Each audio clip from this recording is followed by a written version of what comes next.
तो good evening friends, welcome to Edu for Tech. यार सबसे पहले तो वॉइस बताइए, वॉइस ठीक आ रही है कि नहीं। आज बारिश इधर भी सुबह से हो रही है। आज हम अपनी वैक्सीन की सेकंड डोज लगवाने गए, भीग गए आते जाते समय। आ जाइए सभी, जल्दी से फिर स्टार्ट कर देते हैं। हाँ जी, good evening good evening good evening good evening.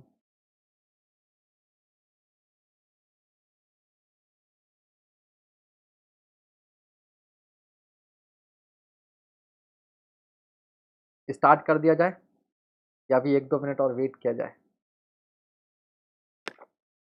हम्म, हाँ जी, गुड इवनिंग। आइए फटाफट आइए, सब लोग फिर स्टार्ट कर देते हैं। तब तक आप लोग पहला क्वेश्चन पढ़ो। एकदम मस्त आवाज, मौसम, माहौल सब सब मस्त है, बहुत बढ़िया। ऐसे ही रहना चाहिए।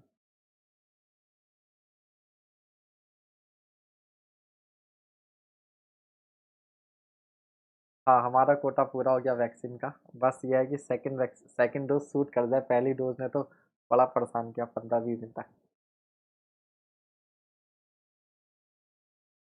मध्यमा एट ऋतिक कुमार पांडे, अरे वाह।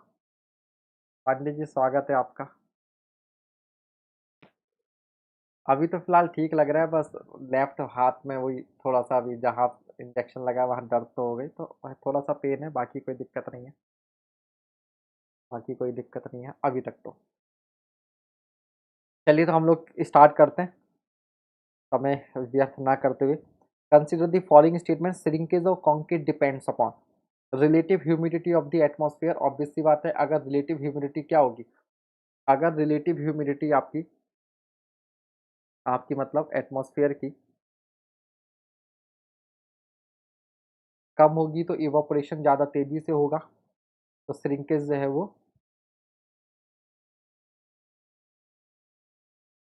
अब तो सेकंड डोज के लिए कॉल आ रहे हैं, कॉल करके बुलाया जा रहा है, भैया आपकी सेकंड डोज ड्यू है, आ जाइए। तो ह्यूमिडिटी पर डिपेंड करेगी और टाइम के साथ भी। इनिशियली श्रिंकेज ज़्यादा होगी, बाद में कम होगी। अप्लाइड स्ट्रेस का इस पर कोई रूल नहीं होता है, तो आंसर क्या हो जाएगा, ए 1 and 2 ओनली, 1 and 2। ठीक है भाई। नेक्स्ट क्वेश्चन बताइए जल्दी से। Next question.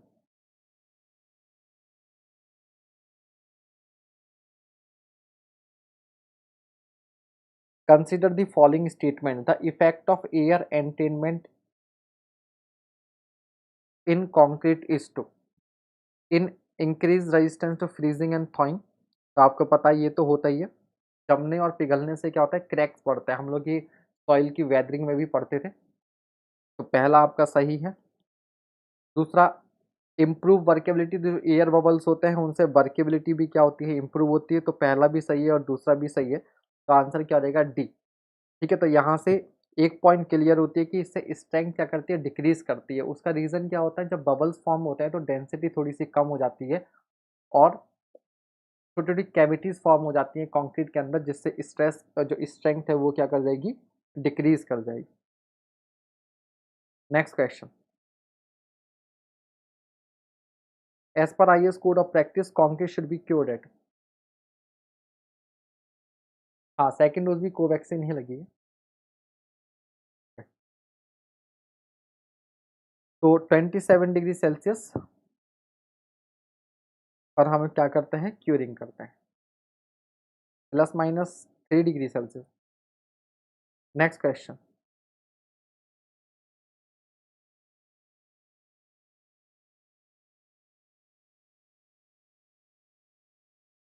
The correct sequence of workability test or methods in order of their application from low to high workability. Low workability से हाई वर्केबिलिटी के लिए कौन कौन से टेस्ट आप प्रेफर करोगे। ठीक है, तो सबसे हाई के लिए तो आप क्या करेंगे, सिलम टेस्ट होता है हाई के लिए। ठीक है, तो सिलम टेस्ट। अब सिलम के अब पहले आप कॉम्पैक्टिंग फैक्टर करेंगे या बीबी। तो बीबी टेस्ट जो होता है वो बहुत ज़्यादा स्टिफ पेस्ट के लिए होता है, जब वर्केबिलिटी बहुत कम होती है। देन आपका कॉम्पैक्टिंग फैक्टर, देन आपका सिलम टेस्ट। तो आंसर क्या हो जाएगा, डी हो जाएगा। Very good. Next question.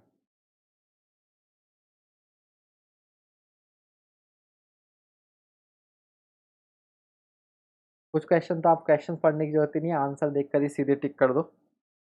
ठीक है, तो while testing the compressive strength of cement concrete, the correct standard conditions with temperature, age, humidity and size of the specimen to be maintained। ठीक है भैया, तो टेम्परेचर, तो वैसे तो ये इसी से पकड़ा गया 28 डेज, तो ये भी खत्म, ये भी खत्म, ये भी खत्म। तो 27 प्लस माइनस 3, 28 डेज, 90% ह्यूमिडिटी और 15 क्यूबिक सेंटीमीटर या 150 cubic mm। Answer is a. Next question,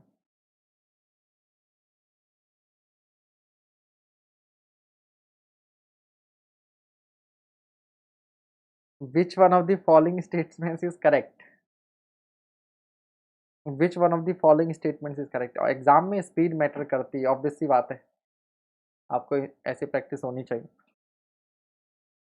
which one of the following statement is correct? Bulking of sand always decreases with increase in the quantity of water. नहीं, पहले bulking बढ़ती है फिर बाद में decrease करती है, गलत।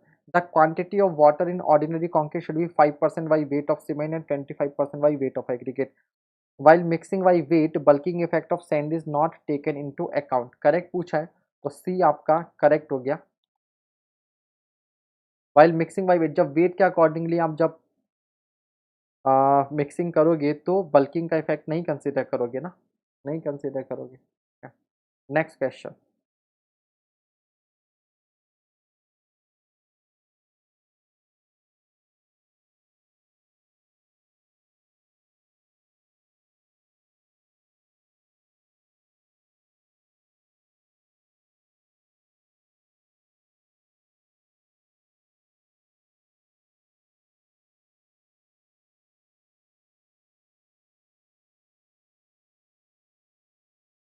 Next question.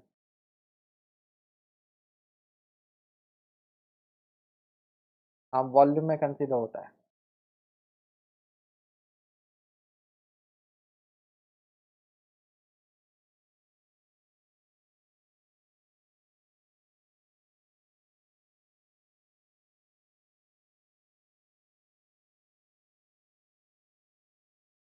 The use of fly ash as an admixture in concrete reduces segregation and bleeding.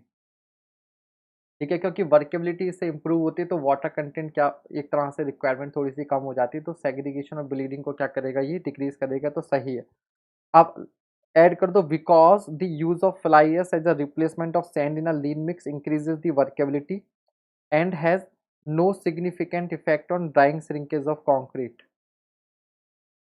तो दूसरा भी सही है, दूसरा भी सही है, बट इसका करेक्ट एक्सप्लेनेशन है या नहीं ये आप देखो। आज लाइव क्लास मिल गई आपकी मुझे, अच्छा ओके शुक्ला जी। तो इसका आंसर जो लग रहा है, देखो क्या कह रहा है, इसका आंसर ए या बी? ठीक है, तो देखो अगर मैं यहाँ तक के इतने आधे स्टेटमेंट को कंसीडर करता हूँ, the use of fly ash as a replacement of sand in a lean mix increases the workability. तो वर्केबिलिटी इंक्रीज करेगी तो वाटर रिक्वायरमेंट कम हो जाएगा, तो इसलिए मेरे ख्याल से इसका आंसर आप ए ही लगाओ तो बेटर है। ठीक है, हालांकि बुक में इसका आंसर बी दिया है, बट बट 50% इतने से लग रहा है। वर्केबिलिटी देखो, सेग्रीगेशन एंड ब्लीडिंग कब होता है, जब वाटर कंटेंट हाई होगा। ठीक है, जब वाटर कंटेंट हाई होगा। ठीक है, बाकी हाँ, सेकंड वाले जो सेकंड हाफ स्टेटमेंट है उसका कोई मतलब नहीं मिलता। ठीक है, सेकंड स्टेटमेंट का आधा अलग ही है, तो इसलिए थोड़ा सा डाउटफुल तो है ये, थोड़ा सा डाउटफुल है। तो क्या लगाएं, ए लगाएं या बी लगाएं, अब देखो आप इसको।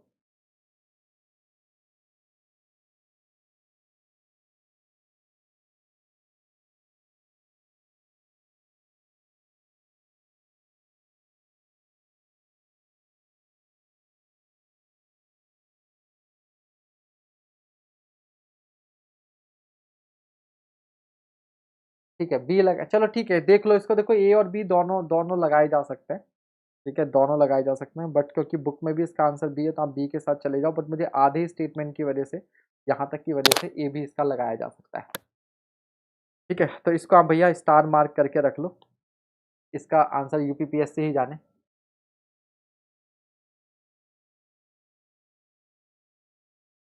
देखो भैया, सेग्रीगेशन एंड ब्लीडिंग, एग्रीगेट्स अलग होते हैं और ब्लीडिंग क्या है, जब वाटर ज़्यादा होता है तो वो क्या आएगा, सरफेस पर आएगा ना।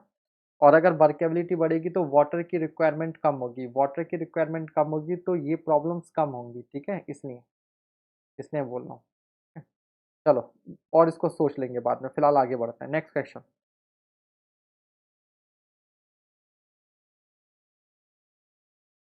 जी लॉक कर दिया जाए।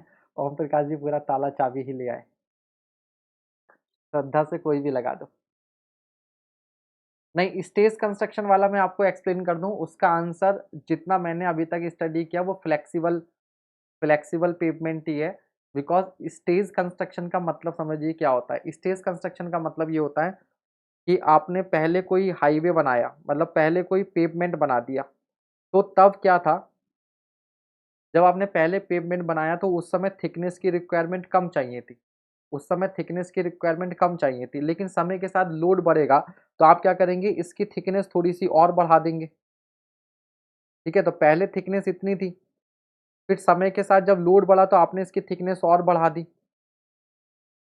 फिर मान लीजिए कुछ समय बाद फिर लोड बढ़ा तो आप क्या करेंगे, इसके ऊपर फिर से एक लेयर डाल देंगे। तो आप बताइए, ये प्रोसेस आपने भी देखा होगा प्रैक्टिकल लाइफ में भी कि जहाँ फ्लेक्सिबल पेवमेंट बनते हैं वहां पर ये होता है। कभी आपने देखा आपके आसपास में जहां कहीं भी आपके आसपास में जहां कहीं भी सड़क पड़ती है, तो अब मैंने तो अपनी लाइफ में नहीं देखा कि मेरे यहाँ पर पूरी सड़क को उखाड़ के दोबारा बनाया गया हो। हर साल वो आते हैं, उसी के ऊपर क्या होता है, एक लेयर एसफाल्ट, ये बिटुमिनस कंक्रीट की इसकी डालकर और फिर चले जाते हैं, है कि नहीं। तो दिस इज स्टेज कंस्ट्रक्शन। इसीलिए आज जो कुछ स्क्रीनशॉट शेयर किए थे उसमें भी क्या था, यही चीज बार बार, जो स्टेज कंस्ट्रक्शन था वो फ्लेक्सिबल पेवमेंट से कनेक्ट किया जाता था और एसफाल्ट कंक्रीट की वहां पर बात हो रही थी। जबकि आपका जो रिजिड पेवमेंट होता है उसमें आपको expansion joint, contraction joint, longitudinal joint सारे एक बार में डिजाइन करने पड़ेंगे। ऐसा नहीं होगा कि एक बार बना दिया और फिर जब लोड बढ़ेगा तो उसके ऊपर आप दोबारा से एक लेयर चढ़ा दोगे। ठीक है, हाँ, बट ठीक है, अब ये पता नहीं क्यों हर जगह पर वो देना, बट जो मैं जितना मैंने पढ़ा, क्योंकि ये चीज़ें बहुत सारी चीज़ें ऐसी होती है जो बुक्स में हमें मिलती नहीं है, आप उनको थोड़ा सा गूगल वगैरह करोगे तो सबसे पहले तो हमें समझना पड़ेगा what is stage construction, what is stage construction का मतलब क्या, फिर आप देखो कि कौन सा उसका आंसर हो।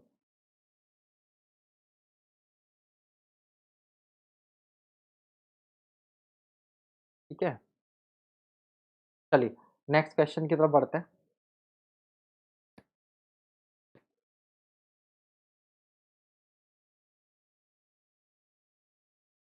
रवि सक्सेना जी, अगर आप ये सवाल पूछे कि वाटर कंटेंट बढ़ने से वर्केबिलिटी इंक्रीज या डिक्रीज होता है, तो बेटा फिर आपकी जो थ्योरी आपको पढ़नी पड़ेगी, आपके कॉन्सेप्ट्स के आपको थोड़ा सा क्या करना पड़ेगा, आपको पढ़ना पड़ेगा। थोड़ा सा पढ़िए, आप बेसिक स्ट्रॉन्ग कीजिए। ठीक है, चलिए इस क्वेश्चन को कीजिए फटाफट। क्वेश्चन क्या है, a 6 cubic metre central concrete mixing plant, एक मिक्सिंग प्लांट है जिसकी कैपेसिटी क्या है, 6 क्यूबिक मीटर है, takes in 1875 kg of cement, इसके अंदर 1875 किलोग्राम सीमेंट लगता है, 5120 किलोग्राम सैंड लगता है और 60 केजी कोर्स एग्रीगेट लगते हैं, along with 865 KG of water. इतना मटेरियल इस 6 क्यूबिक मीटर प्लांट में रिक्वायर्ड होता है, अलग अलग सबका वेट दे दिया। देन कह रहा है वाटर पर बैच, एक बैच में इतना, यानी कि ये टोटल मिला के 6 क्यूबिक मीटर हो गया।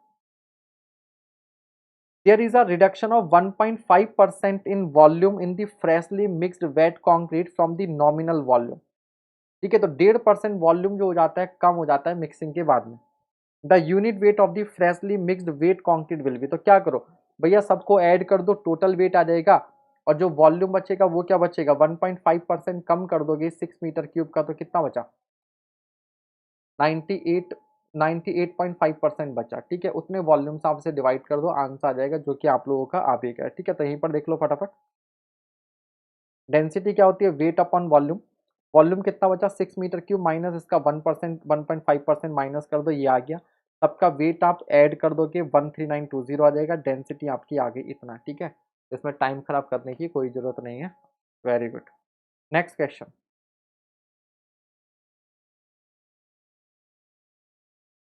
Calcium chloride addition in concrete proves more effective in slow hardening Portland cement than in rapid hardening cement.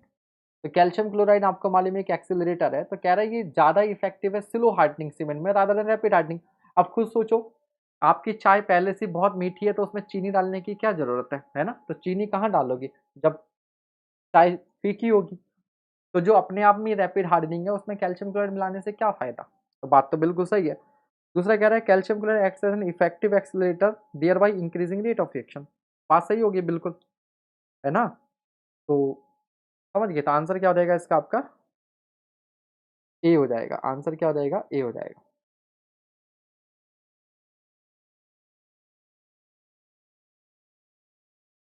Which one of the following types of concrete is most suitable in extreme cold climates? बारिश का मौसम है, चाय का example तो अपने आप दिमाग में आएगा। ठीक है, चलो। Which one of the following types of concrete is most suitable in extreme cold climate? तो आपको मालूम है एयर एंटेंस कंक्रीट हम लोग यूज करते हैं। पहले ना वो मीठी वाली चीनी की बात हो रही है, हम दूसरी चीनी की तरफ मत चले आना। अभी तुम हिंदी चीनी भाई भाई कर लो।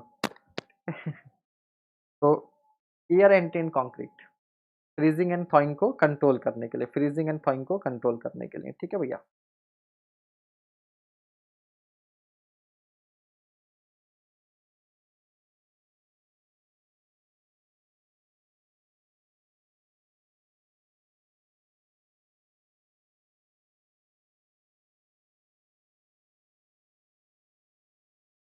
Next question.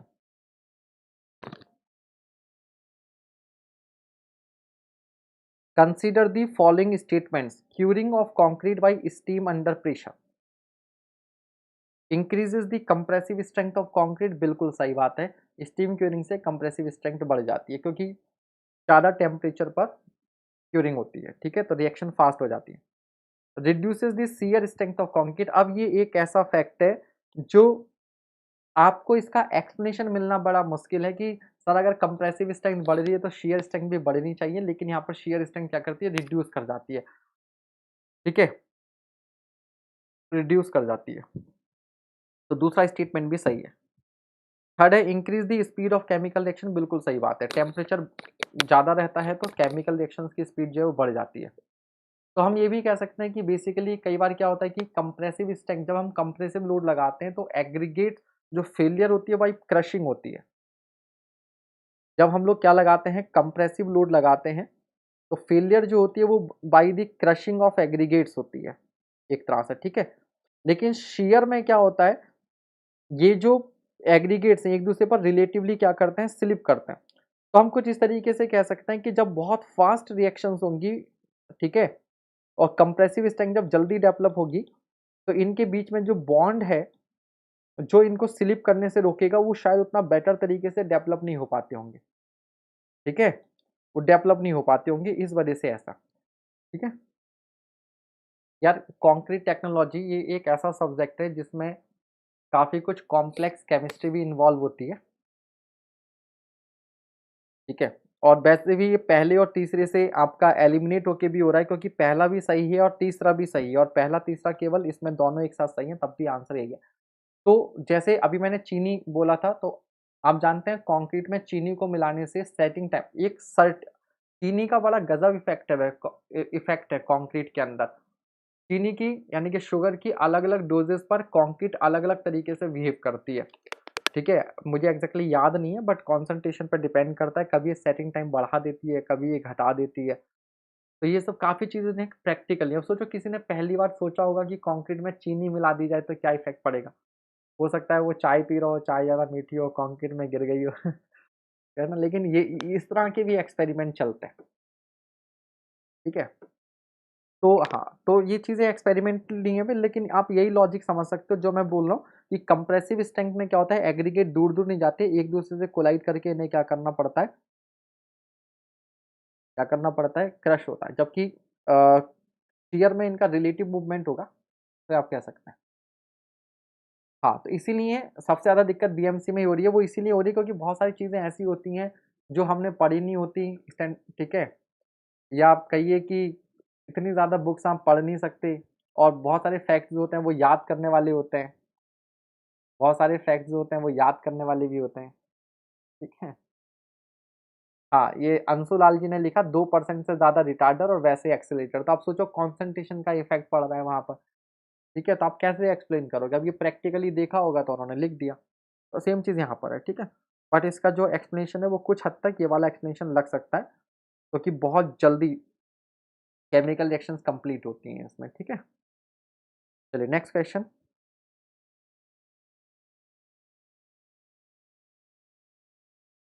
Which one of the following aggregates gives maximum strength in concrete? तो elongated और flaky तो हटा दो, rounded and cubical,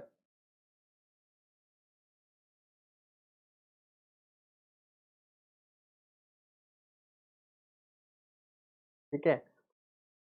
युवराज दीवान जी, अगर आपका कोई एग्जाम क्वालिफाई हुआ है और आपको इंटरव्यू देना है तो आप इस नंबर पर कॉल कर सकते हैं, नहीं तो पहले आप रिटन क्वालिफाई करो, उसके बाद हम लोग इंटरव्यू की भी बात करते हैं, ठीक है? चलिए, तो जो क्यूबिकल एग्रीगेट्स होते हैं उसमें स्ट्रेंथ जो है वो बेटर मिलती है rather than rounded aggregate, because rounded aggregate की जो क्लोज पैकिंग है वो उतनी अच्छी नहीं हो पाती। Next question.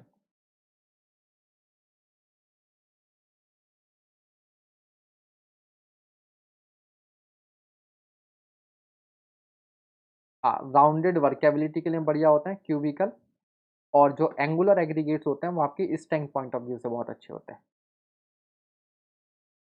Consider the following statements. Ultrasonic pulse velocity test to measure the strength of concrete is use to measure the strength of wet concrete. भैया पहला गलत हो गया, और पहला गलत हो गया तो आपके हटा दो, आंसर आपका क्या आ गया? सीधे सीधे बी आ गया, ठीक है? बी आ गया, ठीक है? तो ESA का ट्रेडमार्क है ना? एक गलत फाइंड आउट करो, एलिमिनेट हो जाएगा। इसका मतलब क्या हो गया? Use to obtain estimate of concrete strength of finished concrete elements and it is a non destructive test. तो दूसरा और तीसरा जो है वो करेक्ट होगा। Next question.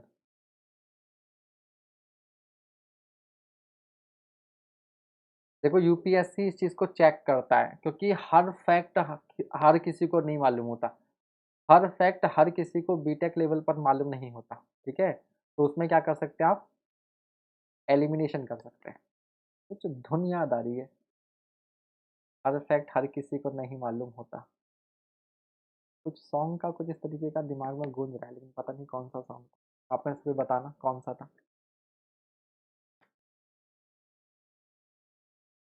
हर किसी को नहीं मिलता, हर किसी को नहीं मिलता अपनी हर जिंदगी। Next question.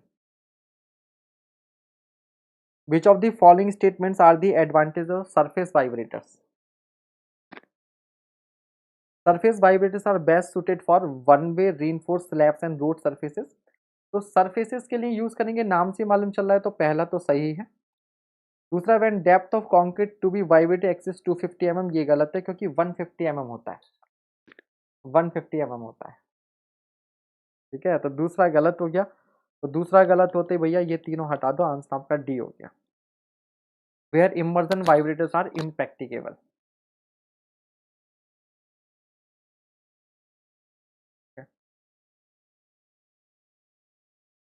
लिस्ट वन को लिस्ट टू से मैच करना है, चलिए भैया मैच कर दीजिए।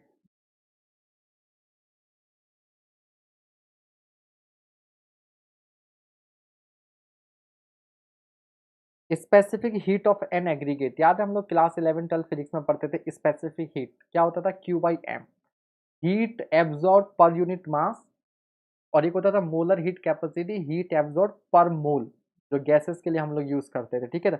Specific heat of an aggregate क्या हो जाएगा? It is a measure of it's heat capacity, ठीक है? हीट को एब्जॉर्ब करने की टेंडेंसी रहेगी, तो एक किससे मैच करेगा? आपका टू से मैच करेगा, एक किससे मैच करेगा? टू से। नेक्स्ट क्या है? Thermal conductivity of an aggregate, ठीक है? कंडक्टिविटी क्या होता है? ऊष्मा का चालन कर सके, हीट को ट्रांसफर कर सके, is a measure of its ability to conduct heat. तो बी किससे मैच करेगा? फोर से। और बी अगर फोर से मैच करेगा तो आंसर फिर बी ही हो गया, आंसर क्या हो गया? बी ही हो गया, इतने से ही हमें मिल गया ये। फिर भी पढ़ लेते हैं। थर्मल एक्सपेंशन क्या करेगा? सी, तो थर्मल एक्सपेंशन ब्रेक करेगा बॉन्ड्स को, breaks the bond between the aggregate and the paste, तो एक्सपेंशन से ब्रेक हो जाएगा। ठीक है, तो ये भी आपका हो गया।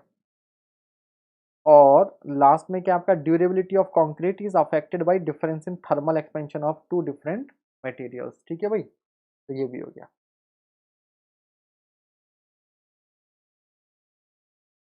चलिए नेक्स्ट क्वेश्चन।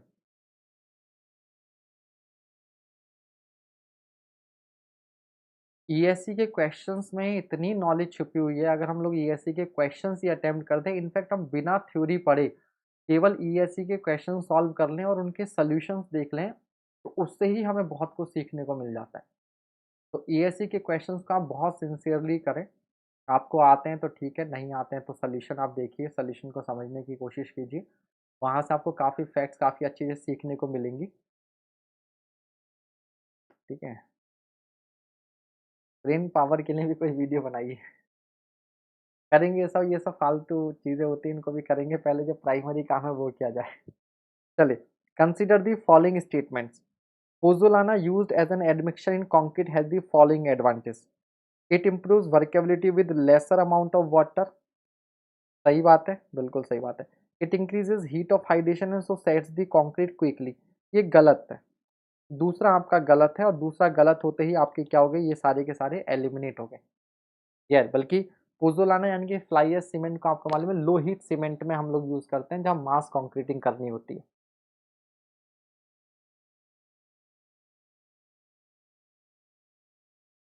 हाँ, मतलब फालतू इन दी सेंस क्या होता है कि जो प्राइमरी काम है वो है पढ़ाई, फिर वो सेकेंडरी चीज़ें होती है वो सप्लीमेंट करती हैं। ठीक है। हाँ, तो बहुत से लोग क्या करते हैं, यूट्यूब पर वीडियोस देखते रहते हैं, मोटिवेशन के वीडियोस देखते रहेंगे, मेमोरी कैसे बढ़ाएं, ये कैसे करें, जो लेकिन मेन काम जो पढ़ाई है वो नहीं करेंगे। वो नहीं करेंगे और उनमें लगे थे, इसलिए मैंने बोला। ठीक है, ठीक है भाई, तो ये हो गया।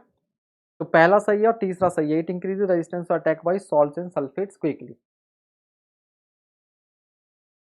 चौथा गलत है, तो उसके बारे में बात करने की कोई ज़रूरत ही नहीं है। कई बार कुछ क्वेश्चन जो ऑप्शंस होते हैं वो अननेसेसरी बनाए। लीचेस कैल्शियम हाइड्रोक्साइड मतलब लीचिंग क्या होता है, जब वाटर के साथ में कुछ सॉल्युबल सॉल्ट्स बाहर आ जाते हैं उसको लीचिंग बोलते हैं। जैसे हम लोग सॉइल में भी हमने पढ़ा था, सॉइल में भी हमने पढ़ा था कि जब हम लोग ओवर इरिगेट कर देते हैं सॉइल को, तो ठीक है, तो क्या होता है, वाटर के साथ सॉल्ट्स मूव कर जाते हैं। कई बार जो अगर कहीं पर मिट्टी में क्या है, सॉल्ट बहुत ज़्यादा है जिसकी वजह से सॉइल की फर्टिलिटी कम हो रही है, तब भी उसमें क्या करते हैं, बहुत ज़्यादा उस फ्लडिंग करके छोड़ दिया जाता है, फ्लडिंग करके छोड़ दिया जाता है। ठीक है, तो इसलिए क्योंकि कुछ ऑप्शन ना जस्ट फिलर होते हैं, इसलिए इसका कोई मीनिंग नहीं है यहाँ पर। ठीक है,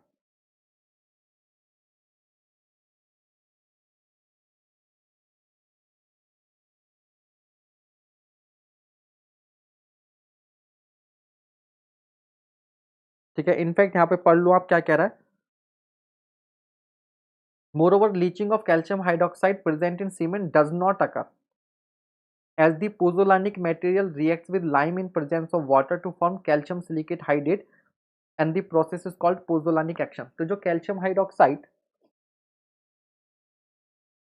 तो जो अगर मान लीजिए वाटर बहुत ज़्यादा है, जो ब्लीडिंग भी होती है ना कंक्रीट में, एक्स्ट्रा वाटर जो होता है वो सरफेस पर आ जाता है या वो वाटर फ्लो कर जाता है। ठीक है, तो कैल्शियम हाइड्रोक्साइड अगर वाटर के साथ में रिलीज होना भी होता तो वो होता नहीं, वो किससे रिएक्ट कर जाएगा, पोजोलाना से रिएक्ट कर जाएगा, उल्टा क्या कर जाएगा। और पोजोलाना का एक्शन ही है कि पोजोलाना क्या है, अपने आप में सीमेंटिंग मटेरियल नहीं है, बट लाइम की प्रेजेंस में इसमें सीमेंटिंग प्रॉपर्टीज आ जाती है। ठीक है, अभी क्लियर हो गया। तो लीचिंग की बेसिक डेफिनेशन आनी चाहिए बस, और कुछ नहीं है।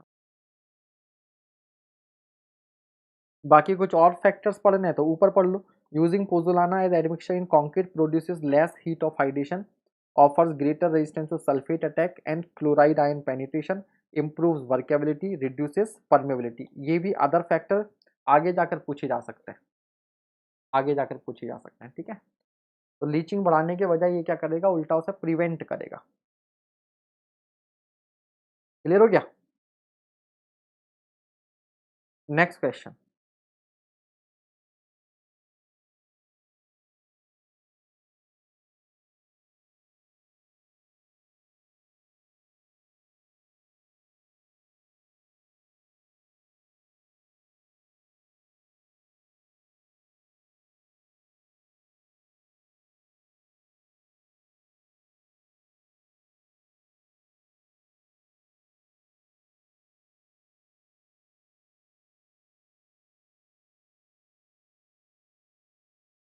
the length of time for which a concrete mixture will remain plastic is usually more dependent on,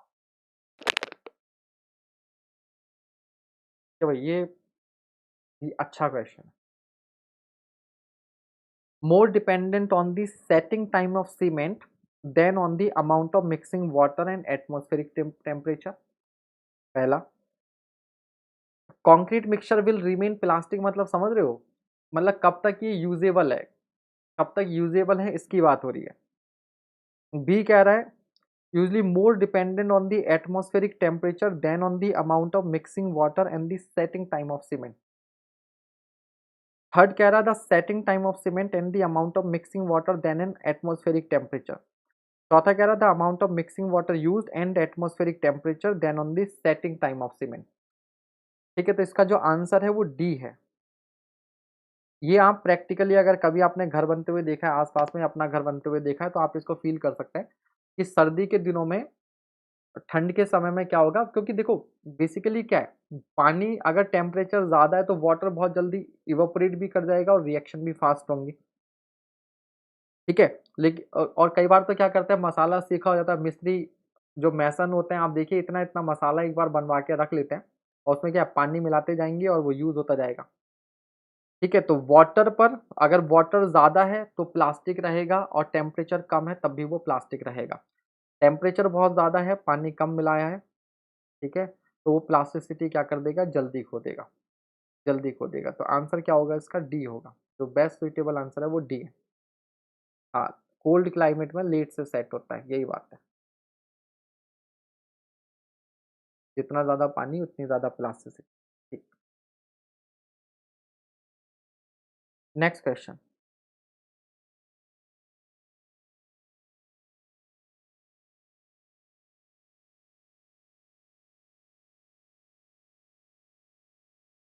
दिख रहा है क्वेश्चन आपको?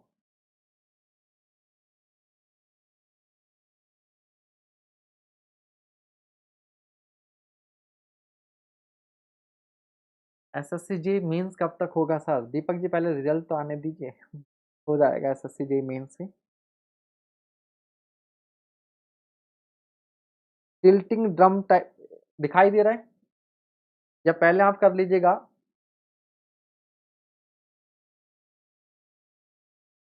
चलो ठीक है, पहले आप क्वेश्चन देख लो, उसके बाद में ऑप्शंस देख लेंगे। तो आपके पास tilting drum type concrete mixtures है, पेन टाइप कंक्रीट मिक्सचर है, portable tilting drum type concrete mixture है, और portable non tilting drum type concrete mixture है। चार तरह के आपके पास कंक्रीट मिक्सचर है, चार कलर से मिला दिया। सबसे पहले आप सी को देखो, सी को आप देखिए, portable tilting drum type, portable है। अब देखो, are very efficient specially with stiff mixes and the drum rotates about a vertical axis, are meant for small scattered jobs using small size aggregates, are fed from one side of the drum while the mixed concrete discharged from the other end, and the drum rotates about a horizontal axis, are best suited for large size aggregates as in mass concrete। तो सबसे पहले आप ये तो कहोगे कि जो सी होगा वो टू से मैच करेगा, क्योंकि पोर्टेबल टिल्टिंग टाइप है। तो पोर्टेबल कहीं भी ले जाओ, तो छोटा मोटा होगा तभी उसको कहीं भी आप कंसीडर कर सकते हैं ना।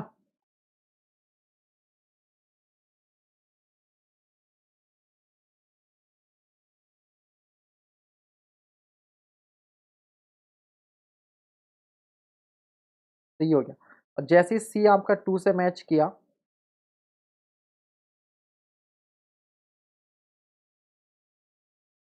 आपका ए एलिमिनेट हो गया और डी एलिमिनेट हो गया।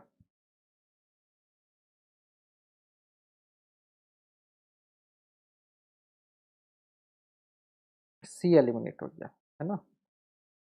अब देखिए, अगर ये 2 से मैच कर रहा है तो बी आपका 4 से मैच कर रहा है। बी किससे मैच कर रहा है? 4 से।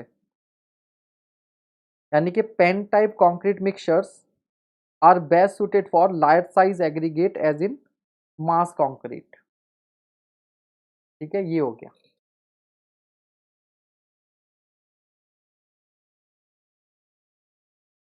अब क्या करें, इसको ऐसे ही करना पड़ेगा आपको, है ना, और तो कोई ऑप्शन आपके पास है नहीं। अब देखिएगा, टिल्टिंग ट्रम्प,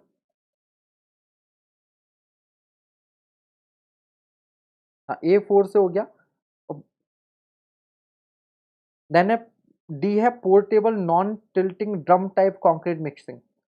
तो देखो, जो नॉन टिल्टिंग होते हैं उनके अंदर क्या होता है, आपको इनको टिल्ट तो कर नहीं सकते, तो क्या होता है, एक तरफ से इनमें आप रॉ मटेरियल भरते हो और दूसरी तरफ से आप रेडीमेड कंक्रीट जो है वो मिलती है, रेडीमेड कंक्रीट जो है वो आपको मिलती है। ठीक है,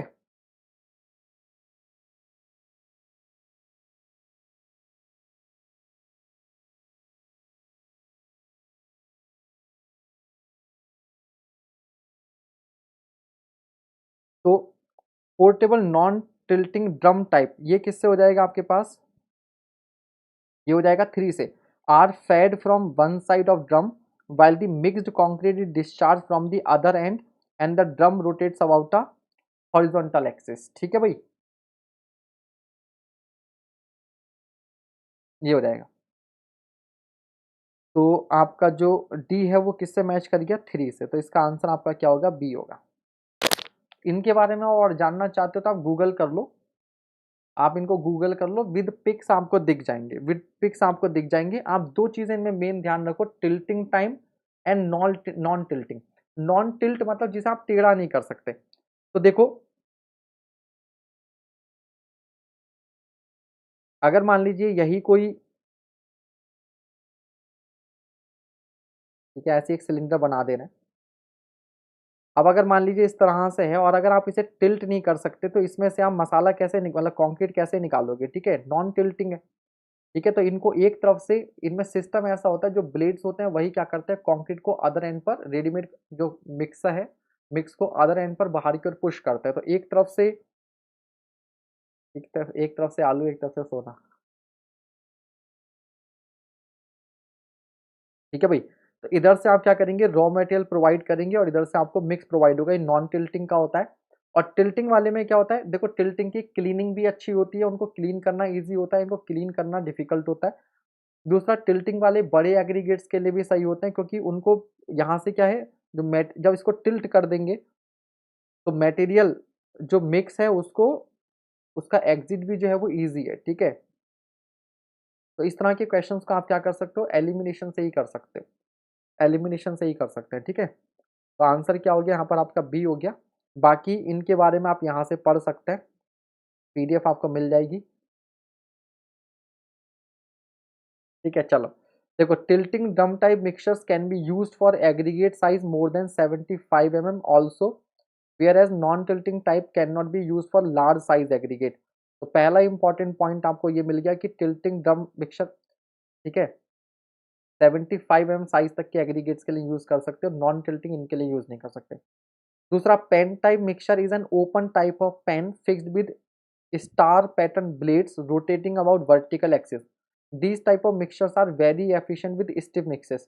तो बेसिकली क्या है, ये पेन टाइप मतलब कुछ इस तरीके का होगा, एक ओपन पेन होगा, इसके अंदर कुछ ब्लेड्स लगे होंगे इस तरह से, और ये ब्लेड्स वर्टिकल एक्सिस पर रोटेट होते होंगे, तो जिससे बहुत स्टिफ जो मिक्स है वो भी क्या हो जाएगा, मिक्स हो जाएगा। इट इज लाइक, पता है कैसा, ये जैसे वो मथनी नहीं होती है, इसके इसकी जो डेफिनेशन है उससे लग रहा है वो जो दही वाली मथनी नहीं होती है जिससे हम लोग रोटेट करते हैं वर्टिकल एक्सिस के अबाउट, बिल्कुल उस तरीके का है। ठीक है, उस तरीके का। नेक्स्ट क्या है आपका, non tilting mixture is equipped with a drum rotating about a horizontal axis. In these type of mixtures concrete is fed from one and discharge from the opposite and.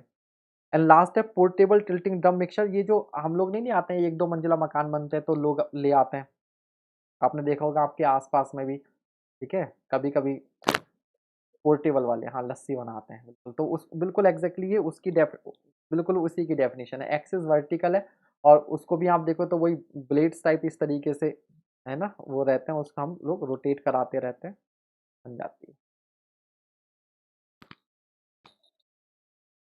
ठीक है भाई,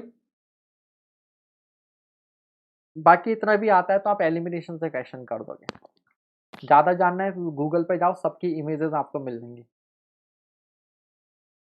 थोड़ा सा टाइम कम पड़ रहा है, नहीं तो मुझे लेकर आनी चाहिए थी।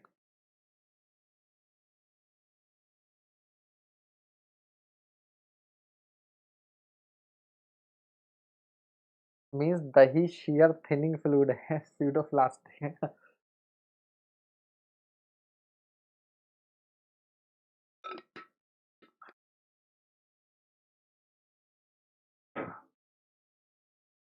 हाँ कह सकते हो। आएगा भी कंक्रीट में, ये भी आ रहा है। अभी ये सब भी आएगा इसमें, कंक्रीट रियोलॉजी के क्वेश्चंस है, अभी आ रहा है आगे, ये सब कॉन्सेप्ट भी लगाने पड़ेंगे आप लोगों को अभी, चिंता मत कीजिए। ठीक है, नेक्स्ट क्वेश्चन कीजिए। तो इसके ऑप्शंस भी दिखाने हैं अभी तो आपको, मैं पानी पीने लगा था जरा।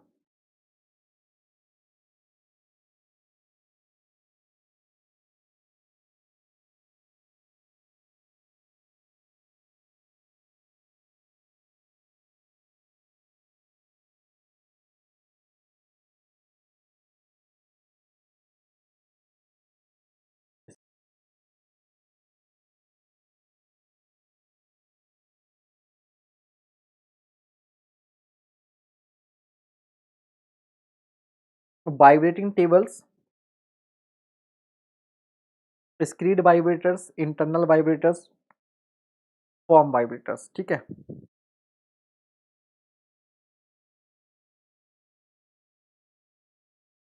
तो देखो जो वाइब्रेटिंग टेबल्स होती हैं, they are used for precasting concrete members, they are used for precasting concrete members. तो ए आपका किससे मैच करेगा? 3 से। ठीक है, ये हो गया।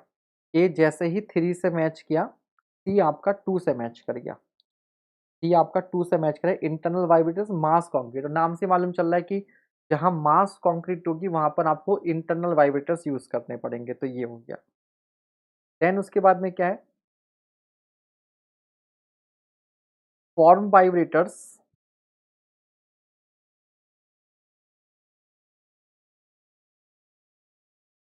These are use for thin tunnel linings. ठीक है, तो टनल लाइनिंग्स का जो फॉर्म वर्क होगा उसी को क्या कर देगा, पूरे को ये वाइब्रेट करेगा।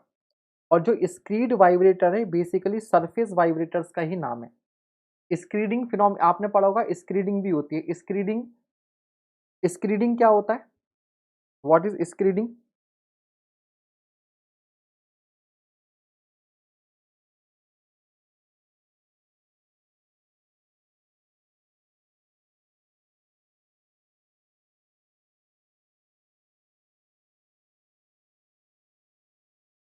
What is screeding? तो स्क्रीडिंग क्या होता है? जो सरफेस फिनिशिंग को हम लोग स्क्रीडिंग बोलते हैं। तो जो स्क्रीड वाइब्रेटर है, मतलब सरफेस की फिनिशिंग जो बोलता है उसको स्क्रीडिंग भी बोलते हैं, ग्रेडिंग भी बोलते हैं समटाइम, ग्रेडिंग एंड स्क्रीडिंग। ठीक है, तो स्क्रीड वाइब्रेटर्स बेसिकली क्या है, सरफेस वाइब्रेटर्स हैं। तो ये कहाँ पर यूज करते हैं सरफेस वाइब्रेटर? जो थिन स्लैब्स होती हैं, क्योंकि थिन स्लैब्स में हम लोग जो आपको नीडल टाइप्स वाइब्रेटर्स हैं या जो ये इंटरनल वाइब्रेटर्स हैं उनको वहां पर यूज नहीं कर सकते। ठीक है, तो स्क्रीड वाइब्रेटर्स मतलब सरफेस वाइब्रेटर्स कहाँ यूज की जाएंगे? For thin slabs, pavements and floor. ठीक है, तो आपका आंसर क्या देगा? बी मैच करेगा आपका 4 से। बी मैच करेगा आपका 4 से, तो आंसर आपका क्या हो जाएगा? सी हो जाएगा। आंसर क्या हो जाएगा? सी हो जाएगा। बिल्कुल। ठीक है, तो थिन मतलब जो थिन एलिमेंट होते हैं उनको हम लोग सरफेस एलिमेंट भी बोलते हैं। ठीक है, तो बी आपका 4 से मैच करेगा, तो इससे भी आप कर सकते हैं। ए मैच करेगा आपका 3 से, और बी बी मैच करेगा आपका 4 से, तो इसी से आपका आंसर जो है वो मिल जा रहा है। ठीक है, चलिए आगे बढ़ा जाए, क्योंकि इन चीज़ों को आप याद नहीं कर सकते।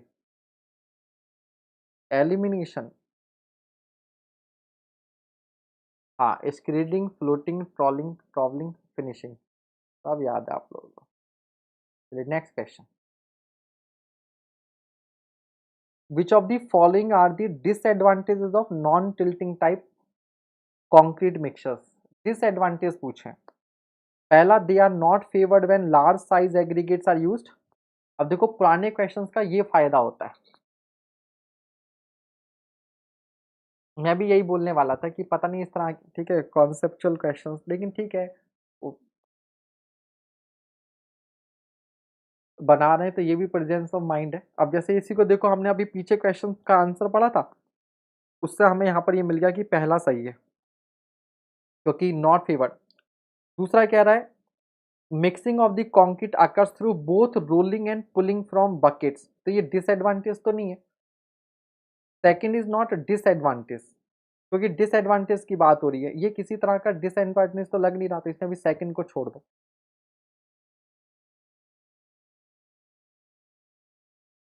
Then content of fines is increased, fine content क्यों इंक्रीज करेगा इसको भी आप नहीं कह सकते अभी। But they are not easy to clean, it is 100%, ये आप 100% श्योर है। तो पहला और चौथा तो आंसर है, ये तो ये भी गया। अब मुझे इसमें और इसमें सेलेक्ट करना है, तो दूसरा जो है वो डिसएडवांटेज नहीं है, ठीक है, ये हमें मालूम चल रहा है, तो इसको भी आप एलिमिनेट कर दो। आंसर आपका क्या हो जाएगा, बी हो जाएगा। आंसर क्या हो जाएगा, बी हो जाएगा। भैया एग्जाम में क्वेश्चन करोगे तो ये नहीं सोचो कि बोरिंग है या क्या है।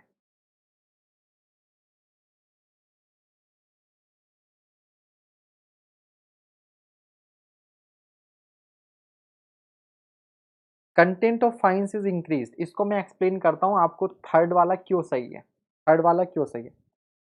अच्छा एक बार बताओ, अगर साइज ऑफ एग्रीगेट डिक्रीज करता है, अगर साइज ऑफ एग्रीगेट्स डिक्रीज करता है तो वॉइड्स बढ़ते हैं या कम होते हैं, वॉइड्स डिक्रीज करते हैं या इंक्रीज करते हैं, ये बताना।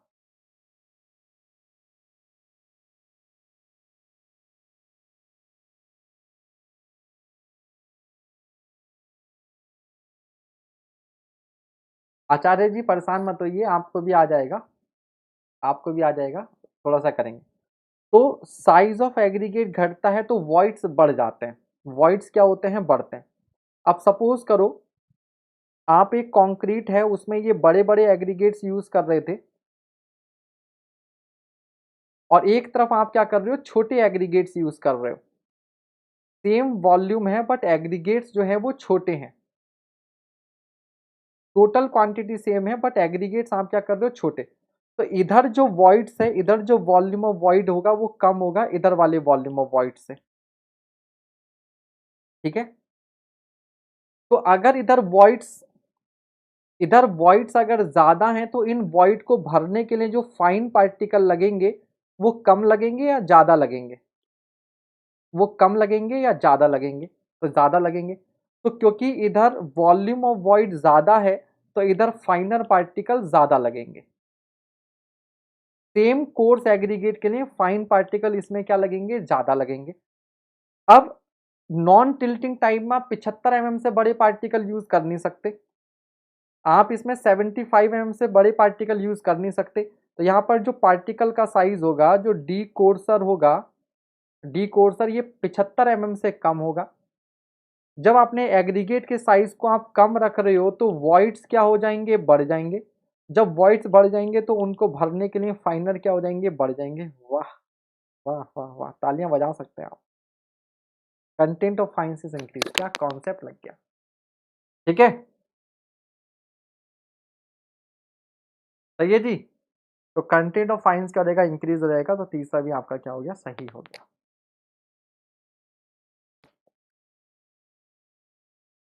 नहीं भैया, ये सॉइल मैकेनिक्स का कॉन्सेप्ट है।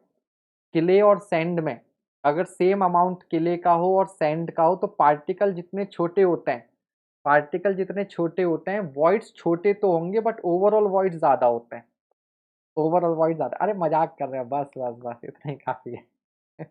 आप लोग तो सच में लग गए, ठीक है भाई, चलिए,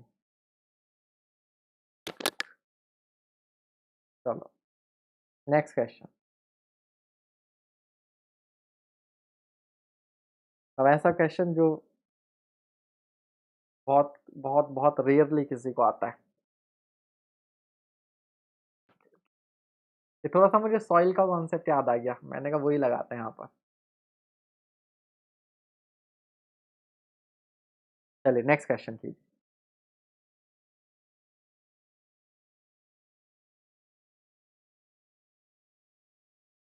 नेक्स्ट क्वेश्चन।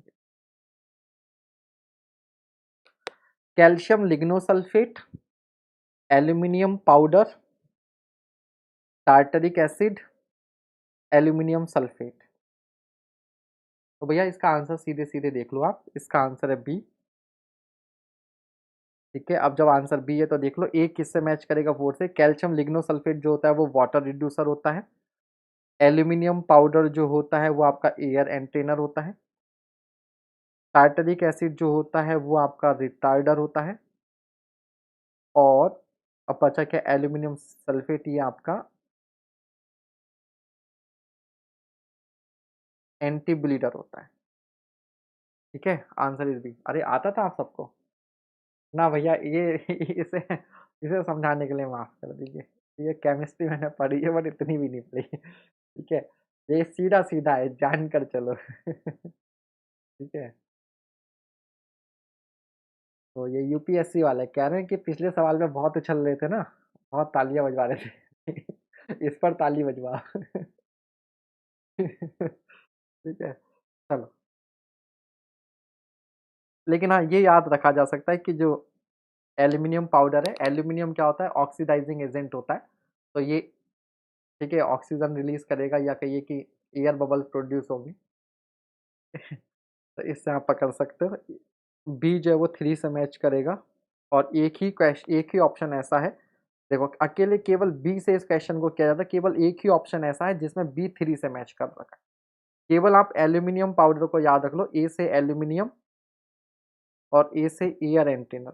वैसे कमाल की बात है कि ए से एल्यूमिनियम, ए से एयर एंटेनर, ए से एल्यूमिनियम सल्फेट, ए से एंटी ब्लीडर। ठीक है,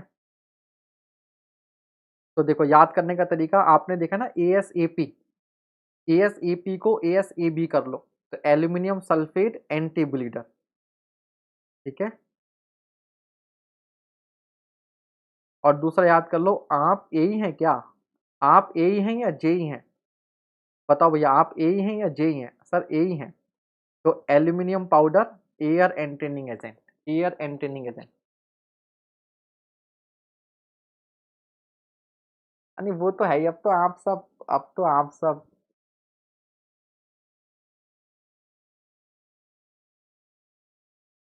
ठीक है, सब जान गए, कुछ जान के चलो, कुछ मान के चलो। ठीक है, तो आप ए ही हैं। ठीक है, तो एल्यूमिनियम पाउडर एयर एंटेनिंग। और क्या बचा है, टार्टरिक एसिड, टार्टरिक। तो टार्टरिक को ऐसा लिख लो, TAR, TAR। ठीक है, तो टार्टरिक का जो आर है वो खुद टर्टर करके बोल रहा है कि मैं रिटार्डर हूँ। टार्टरिक का, टार्टरिक जो है वो, वाह डिम्पल जी ने क्या क्या वो लगाया, सिट्रिक और टार्टरिक एसिड, दैट्स वाई अचार को लॉन्ग टाइम खराब नहीं करता है, रिटार्डर की वजह से। क्या बात है डिम्पल जी, मजा आ गया। ठीक है, लो भैया, अब इस क्वेश्चन को तुम कभी ना भूलोगे। अब कभी ना भूलोगे। ठीक है, अब कभी नहीं भूलोगे। ठीक है, तो ये भी हो गया, तो एसिड जो है वो आपका रिटार्डर हो गया। बाकी ये टार जो है वो टर्टर करके खुद बोल रहा है कि टार्टरिक का आर जो है कि मैं क्या हूँ, रिटार्डर हूँ। तो ये भी हो गया। अब क्या बचा, कैल्शियम लिग्नोसल्फोनेट। इतना खतरनाक नाम है कि इसको बोलते बोलते प्यास लगने लगेगी। ठीक है, तो पानी की आदत है कि ये, समझो, calcium lignosulphate, it is a water reducer, is a water reducer.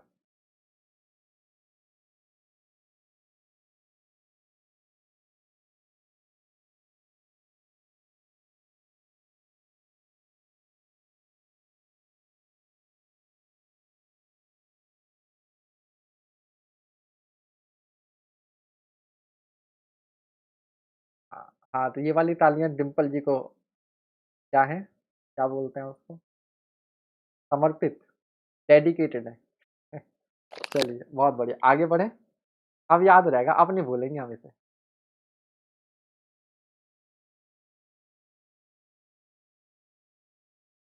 Sir खुद दिन अपने ऑफिस में लेक्चर लिया करेंगे, हाँ ऑफिस में बैठ जाया करेंगे साइड में। अच्छा, प्रेम जी कह रहे हैं कि, अच्छा, यहाँ पर Li से लिक्विड बना दिया हमने, लिग्नोसल्फेट का Li से लिक्विड, लिक्विड यानी कि वाटर, वाटर रिड्यूसर। सही है, याद कर लो, है ना। ठीक है, तो इससे भी कर सकते हैं, ASAP की जगह ASAB हो गया, आप ए ही हैं। और टर टर, ठीक है, टर टर।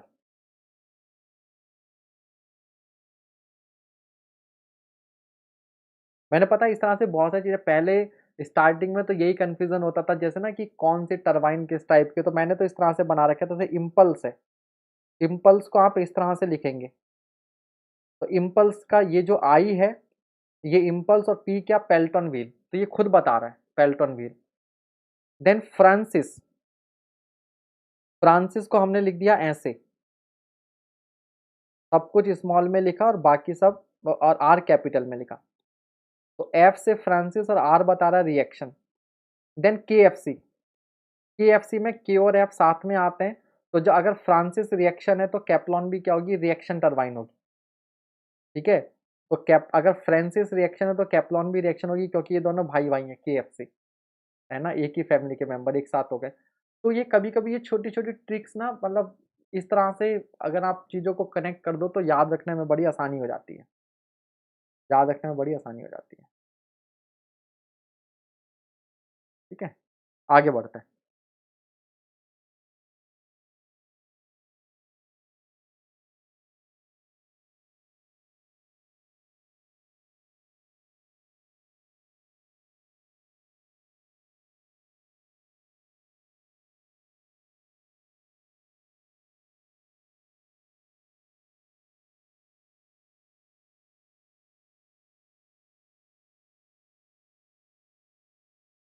बढ़िया।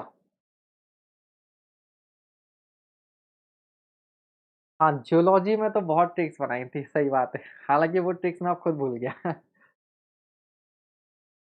हाँ, वो ट्रिक्स हमने और सही में काम भी आई थी tricks.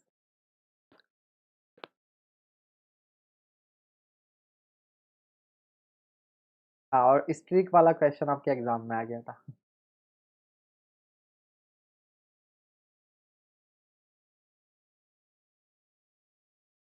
Bleeding of concrete leads to which of the following. तो drying up of concrete surface पहला गलत हो गया, ड्राई नहीं करता बल्कि वाटर सरफेस पर आ जाता है, तो पहला गलत, और पहला गलत होती है, अरे वाह। Second and fourth, formation of pores inside. Pores कैसे बनते हैं अंदर, जब वाटर सरफेस पर आ जाएगा तो अंदर स्पेस खाली रह जाएगा।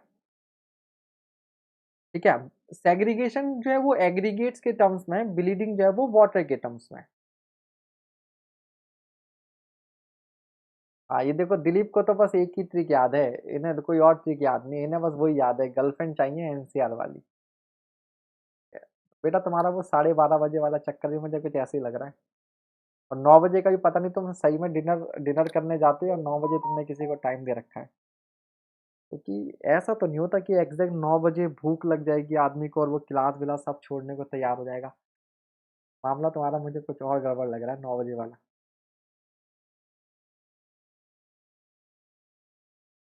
और जब पोर्स बन जाएंगे तो स्ट्रेंथ ऑब्वियसली बात है डिक्रीज कर जाएगी।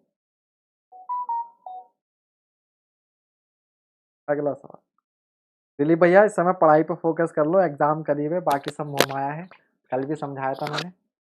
ठीक है, जब निशिकांत ने पूछा था तो कॉन्सेप्ट, पढ़ाई पर ध्यान दे लो, ये 9 बजे 12:30 बजे से पहले वाला चक्कर छोड़ दो।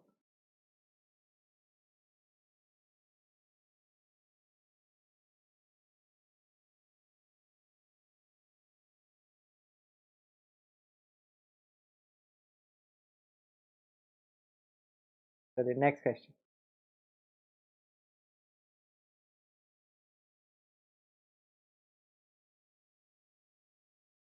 Which one of the following is not required in concrete mix design.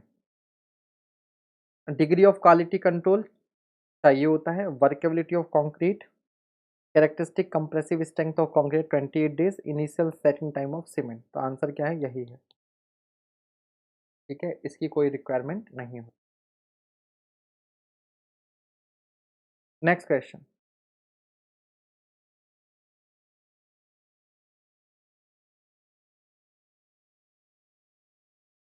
Ultrasonic pulse velocity test to measure the strength of concrete is use to measure the strength of wet concrete. ये question repeat हो गया क्या? तो पहला गलत है। You अच्छा वो नहीं है, लेकिन उसी से मिलता जुलता है। Use to obtain estimate of concrete strength of finished, दूसरा सही है। और डेस्ट्रक्टिव टेस्ट तीसरा भी आपका गलत है। तो आंसर क्या हो जाएगा इसका? सी हो जाएगा, दूसरा एंड चौथा।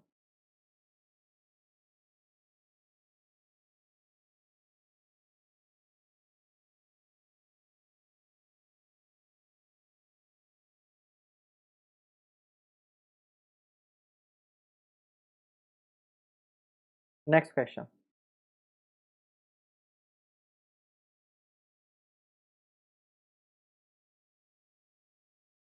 भाई क्वेश्चन ऐसे आते हैं, ऐसा लगता है रिपीट तो नहीं हो रहा। एक सेकंड वेट कीजिएगा।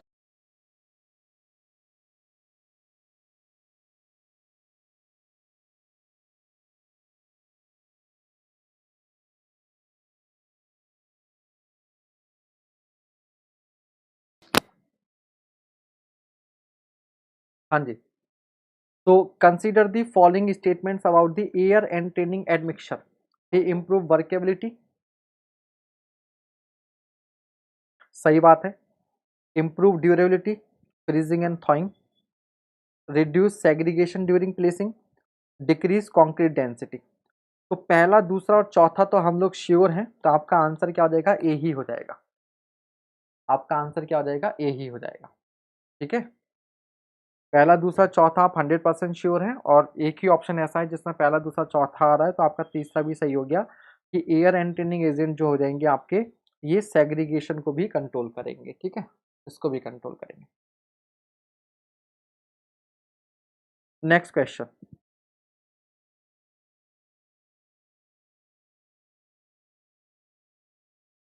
Next question.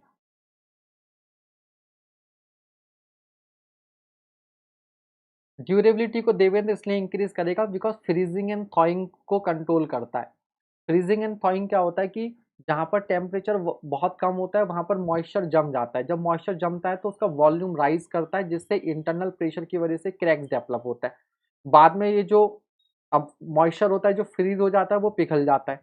फिर नेक्स्ट टाइम फिर दोबारा से क्या होगा? फिर दोबारा से मॉइस्चर आएगा, फिर वो अगर जमेगा तो फिर वो क्रैक्स डेवलप होता है। ठीक है, तो वो ड्यूरेबिलिटी नहीं, ड्यूरेबिलिटी टिकाऊ, टिकाऊ पर नहीं रहता, टिकाऊ।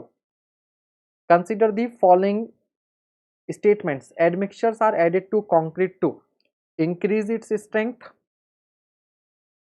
ये partially correct है। reduce heat of hydration, delay the setting time of cement, reduce water cement ratio। तो ठीक है, तो एडमिक्सचर जो होते हैं वो आपके मतलब basically reduce water cement ratio, तो एक ही ऐसा आ रहा है जिसमें 4 है, तो आंसर तो आपका डी है, 3 एंड 4। ठीक है, तो डिले सेटिंग टाइम डिले कर देता है और वाटर सीमेंट रेशियो को कम कर देता है। बस ठीक, वेरी गुड। Next question.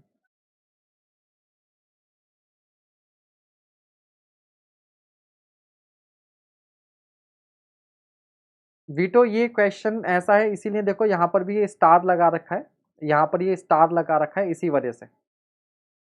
ठीक है, क्योंकि यहाँ पर कोई भी आंसर जो है वो फुल्ली करेक्ट नहीं है, कोई भी आंसर जो है वो फुल्ली करेक्ट नहीं है। यहाँ पर जो मोस्ट सुइटेबल ऑप्शन है वो 4 है, जो मोस्ट सुइटेबल ऑप्शन है वो डी है। ठीक है, इसीलिए इसमें देखो यहाँ पर भी क्या है, आपका स्टार लगा रखा है, कोई भी सही आंसर नहीं है, बट स्टिल जो हमें मोस्ट सुइटेबल आंसर है वो यही है। पार्टली ये भी करेक्ट है क्योंकि ये वर्केबिलिटी भी इंप्रूव करते हैं। एडमिक्सचर्स क्या करते हैं? वर्केबिलिटी इंप्रूव करते हैं। जब वर्केबिलिटी अच्छी होती है तो वाटर सीमेंट कंटेंट कम चाहिए होता है, तो इनडायरेक्ट वे में ये स्ट्रेंथ भी बढ़ा देते हैं, इनडायरेक्ट वे में स्ट्रेंथ भी बढ़ा देते हैं। लेकिन अगेन स्ट्रेंथ वाला पॉइंट क्या है कि ये तब चाहिए होता है जब अदर फैक्टर्स वर्क नहीं करते। लेकिन अगर बाकी कंडीशंस परफेक्ट हैं, वाटर सीमेंट रेशियो बिल्कुल सही है, टेम्परेचर बिल्कुल सही है, तो बिना एडमिक्सचर के भी उतनी ही स्ट्रेंथ मिलेगी। ठीक है, तो इसलिए आपको इस तरह के क्वेश्चन में वही है कि जो मोस्ट सुइटेबल अभी आपके सामने है उसको आपने यूज करना है। अदरवाइज एडमिक्सचर जो है, एडमिक्सचर को हिंदी में क्या बोलते हैं? जो आप कुछ अलग से मिला रहे हो, मेन ग्रेडियंट के अलावा आप कुछ केमिकल मिक्स कर रहे हो, वो एडमिक्सचर है। और वो केमिकल आपका रिटार्डर भी हो सकता है, एक्सीलेटर भी हो सकता है, किसी अलग अलग फंक्शंस हो सकते हैं, है ना। जैसे क्या है functions of admixtures, accelerate the initial set of concrete, ये रिटार्डर भी हो सकते हैं, ये वर्केबिलिटी इंप्रूव कर सकते हैं, ये इनडायरेक्ट वे में स्ट्रेंथ भी इंक्रीज कर सकते हैं, ये हीट को रिड्यूस कर सकते हैं, ये ड्यूरेबिलिटी बढ़ा सकते हैं, है ना। ये सारे फंक्शंस इनके होते हैं, बट वहां पर जो बेस्ट ऑप्शन है वो यही है।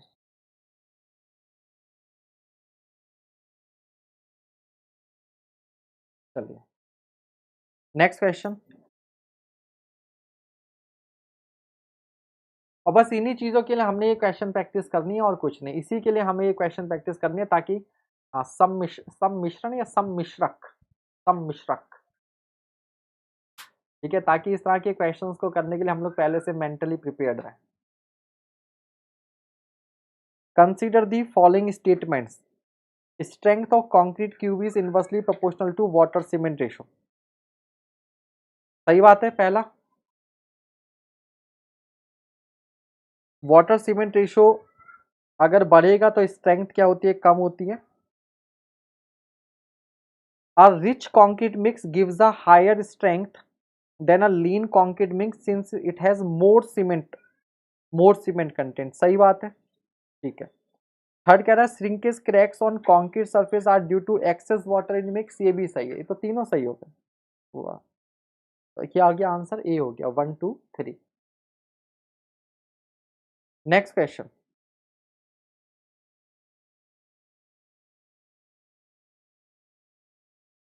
Consider the following statements, the crushing strength of concrete is fully governed by water cement ratio. हम हैं तो क्या हम हैं, वाटर सीमेंट रेशो कह रहा भैया हम ही हैं। सीमेंट वेमेंट बाकी सब साइड में रख दो, एग्रीगेट्स का डिस्ट्रीब्यूशन केवल हमारी वजह से आपको जो स्ट्रेंथ मिल रही है, तो गलत हो गया, पहला गया। दूसरा कह रहा है vibration has no effect on strength of concrete at higher water cement ratio. सही बात है, अगर वाटर सीमेंट रेशो हाई होगा तो फिर वाइब्रेशन का कोई इफेक्ट नहीं पड़ेगा, ठीक है, तो दूसरा आपका सही है। थर्ड कह रहा है workability of concrete is affected bye improper grading of aggregate, बिल्कुल सही बात है, ठीक है, एग्रीगेट्स की ग्रेडिंग पर भी डिपेंड करता है। तो दूसरा और तीसरा सही हो गया, तो आंसर क्या हो गया, बी हो गया। हाँ, extreme word should be avoided, बिल्कुल सही बात है। Next question,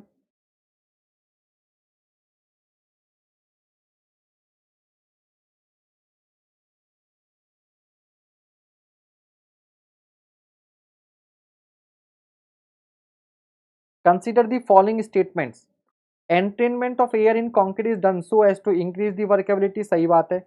increase the strength, गलत बात है, दूसरा गलत हो गया तो इसको उड़ा दो, और पहला सही हो गया तो इसको भी उड़ा दो। Increase the resistance to freezing and thawing, बिल्कुल सही बात है, तीसरा भी सही है और पहला भी सही है, तो आंसर क्या हो गया, सी हो गया।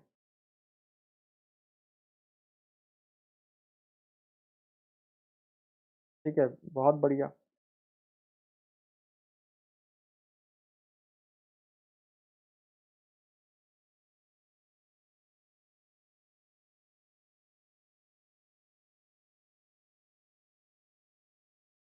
Higher strength is achieved when super plasticizer is added to cement concrete mix, सही बात है, because by adding super plasticizer the quantity of mixing water is reduced। तो वाटर सीमेंट रेशो कम रखने में प्लास्टिसाइजर्स क्या करते हैं, हेल्प करते हैं, जिससे आप स्ट्रेंथ अच्छी अचीव कर सकते हो। तो आंसर क्या हो गया इसका, ए हो गया।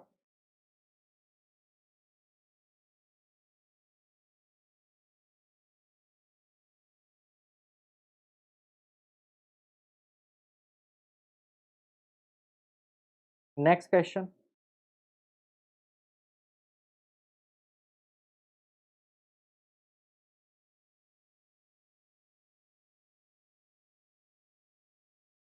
in order to obtain higher degree of workability in cement concrete, both water content and proportion of cement should be increased, because increase in water cement ratio decreases the strength of cement concrete.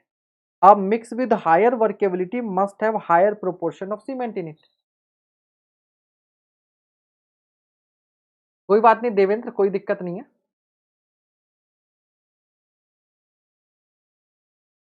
इसका answer D होगा या ए होगा? अरे खुद सोचो, अगर अगर आप M20 मिक्स बनाना चाह रहे हो, मान लो, अब पानी बहुत, वाटर सीमेंट रेशियो ज्यादा है वर्केबिलिटी कंडीशंस को ध्यान में रखते हुए, तो M20 बनने के बजाय स्ट्रेंथ कितनी रहेगी? 16। तो आप क्या कर दोगे? सीमेंट कंटेंट बढ़ा दोगे। सीमेंट कंटेंट क्या कर दोगे? बढ़ा दोगे। तो उससे क्या हो जाएगा? काफी हेल्प हो जाएगी जो लॉस हो रहा है उसको मेंटेन करने के लिए।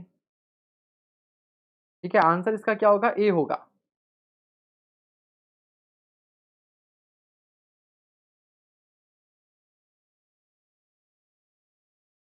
आप ये सोचो, अगर आपको पहले से मालूम है कि, अच्छा ये बताओ,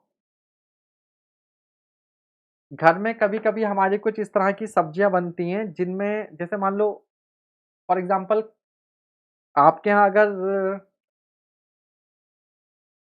कहिए कोई, जैसे मान लीजिए कटहल की, फॉर एग्जांपल ऐसे ऐसे एक फर्जी एग्जांपल ले रहे हैं।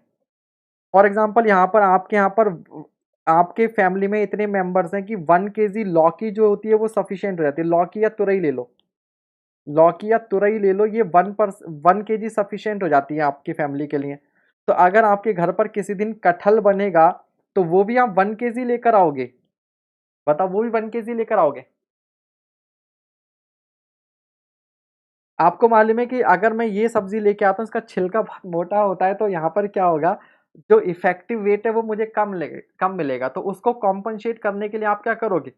इसको 1.5 kg या 1.5 kg या 2 kg लेकर आओगे, ज्यादा लेकर आओगे, क्योंकि मुझे ऑलरेडी मालूम है कि यहाँ इसमें वेस्टेज मेरी होने वाली है। ठीक है, तो जब वर्केबिलिटी को ध्यान में रखते हुए हाई वाटर सीमेंट रेशो लेकर चलते हो तो स्ट्रेंथ कम हो जाएगी। अब जबकि बाकी सारे फैक्टर्स आपने बिल्कुल सही इस्तेमाल किए, लेकिन क्योंकि आपने वर्केबिलिटी के लिए पानी ज्यादा मिला दिया, पानी ज्यादा मिलाने से वाटर सीमेंट रेशियो बढ़ गया, तो कंक्रीट आपकी क्या होगी? उसकी स्ट्रेंथ कम हो जाएगी। तो स्ट्रेंथ बढ़ाने के लिए आप क्या कर दोगे? वाटर बढ़ा दोगे। 5 किलो लौकी? भाई पूरे पूरे लॉकडाउन का सामान एक साथ ही ले आए थे क्या?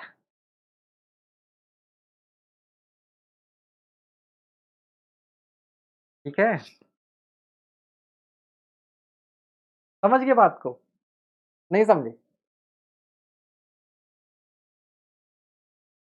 अच्छा एक बात बताओ, रेशो होता है ना बेटा, अगर आपने मान लीजिए 2/10 लिखा है, अगर मैं इसको 3/15 लिखता हूं तो, एक बात बताओ,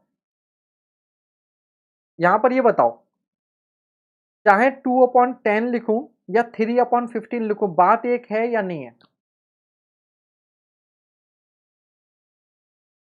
एक बार बताइए, अगर ये रेशो है, वाटर सीमेंट रेशो है, मैं इसको 2/10 लिखूं या 3/15 लिखूं? दोनों वैल्यूज 1/5 आएंगी? आएंगी नहीं आएंगी? अब पानी तो उड़ जाएगा, पानी तो उड़ गया, टाटा बाय बाय।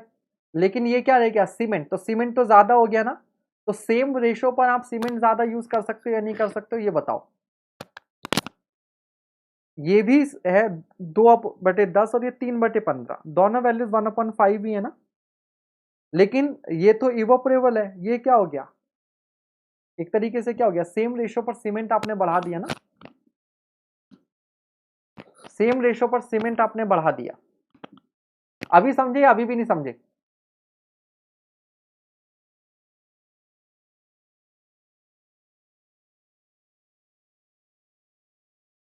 अभी बताओ, अभी इस एग्जांपल से समझे या अभी भी नहीं समझे? वाटर सीमेंट रेशो सेम रखते हुए आपने क्या कर दिया, और ये जो वाटर सीमेंट रेशो है, याद रखिएगा, ये बढ़ा हुआ रेशो है, ये रेशो बढ़ा हुआ रेशो है, ये रेशो बढ़ा हुआ रेशो है। मान लीजिए आपको रेशो चाहिए था, आपको रेशो चाहिए था 1/6 और रेशो आप दे रहे हो 1/5।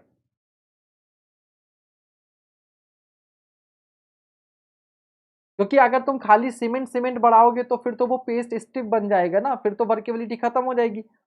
अगर आप खाली सीमेंट बढ़ाओगे, अगर आप खाली सीमेंट बढ़ाओगे तो फिर तो वाटर सीमेंट रेशो कम हो जाएगा, फिर तो वो पेस्ट स्टिफ हो जाएगा। वो कम मिलाते हैं, जब बहुत ज्यादा गीला मसाला बन जाता है तो सीमेंट डाल देते हैं ऊपर से उसको सुखाने के लिए, ठीक है। बट यहाँ पर हम क्या कर रहे हैं, एक तरीके से जो बढ़ा हुआ वाटर रेशो है, तो ये होता भी है। पता नहीं आप, ठीक है, आप में से अगर किसी ने आप अगर कभी अपने घर का कंस्ट्रक्शन वर्क वगैरह देखा हो, तो मान लीजिए जो मैसन है उसने मान लीजिए ये मोर्टार बनवाया फॉर एग्जांपल, तो उनको क्या करना होता है, वर्केबिलिटी अच्छी रखनी होती है ताकि उनको वर्क करने में ज्यादा मेहनत ना पड़े। तो वो पानी ज्यादा पड़वा देते हैं इसमें। जब ज्यादा पानी बढ़ जाएगा तो मसाला वीक होने, तो वो कहेंगे डाल दो सीमेंट, उनके घर से क्या जा रहा है, उनके घर से क्या जा रहा है, और सीमेंट डाल दिया। तो पानी बढ़ गया, साथ में सीमेंट भी डाल दिया उन्होंने उस थोड़ा सा, तो वर्केबिलिटी भी बढ़ गई और स्ट्रेंथ भी बढ़ गई। चलिए next question.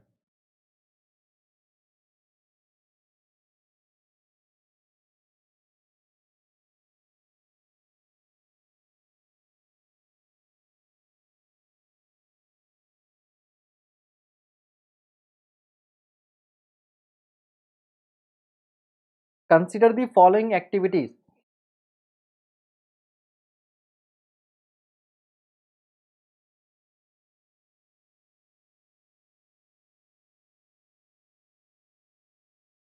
Pouring of concrete, erection of formwork, curing of concrete, removal of formwork.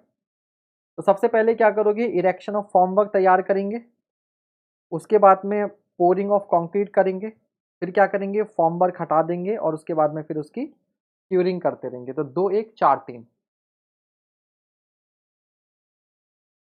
सी क्यों लग रहा है, आंसर बी नहीं होगा?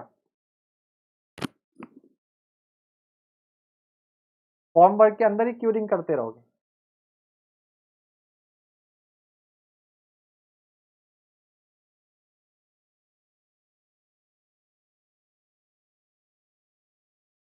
आपको एक क्वेश्चन करवाया था एस्टिमेशन कॉस्टिंग का, आपको एक क्वेश्चन कराया था, याद होगा, एस्टिमेशन कॉस्टिंग का। एस्टिमेशन कॉस्टिंग में क्वेश्चन कराया था कि आपके पास एक बीम थी और उस बीम में हमने जो फॉर्म वर्क था उसका, उसकी कॉस्ट निकालनी थी, उसकी कॉस्ट निकालनी थी, ठीक है। तो हमने एरिया कैलकुलेट करना था, तो हमने एरिया किसका कैलकुलेट किया था, इस वाली साइड का, इसकी बॉटम का, और इधर बैक साइड टॉप को हमने क्या रखा था, ओपन। तो मान लो अगर ये यहीं से ओपन है, केवल ये सरफेस ओपन है, ठीक है, और ये यहां से बंद है, तो यहां पर आप इसकी क्यूरिंग करोगे तो केवल टॉप सरफेस की होगी। क्यूरिंग फॉर्म वर्क के साथ भी करते हैं, जैसे स्लैब, जैसे स्लैब में होता है, स्लैब पड़ते तो नीचे से क्या रहता है आपका, वो फॉर्म वर्क रहता है, बट ऊपर से आप क्यूरिंग करते रहते हो, ठीक है। बट इसका जो प्रॉपर आंसर है वो बी ही है, प्रॉपर आंसर क्या है, बी है। इसी तरीके से, अच्छा चलो कॉलम का एग्जांपल बताओ, ये बताओ कॉलम लो, आप कॉलम को कंसीडर करो। कॉलम जब बनेगा तो कॉलम की क्यूरिंग कैसे करोगे, बताओ, कॉलम की क्यूरिंग कैसे करोगे? स्लैब में तो चलो मान लेंगे कि छत पड़ती है तो वो नीचे से तख्ते वक्ते लगे रहते हैं, उनको हटाते हुए आप क्यूरिंग नहीं कर सकते, तो ऊपर से पानी पड़ेगा उसमें, तो ठीक है। लेकिन कॉलम की क्यूरिंग कैसे होगी?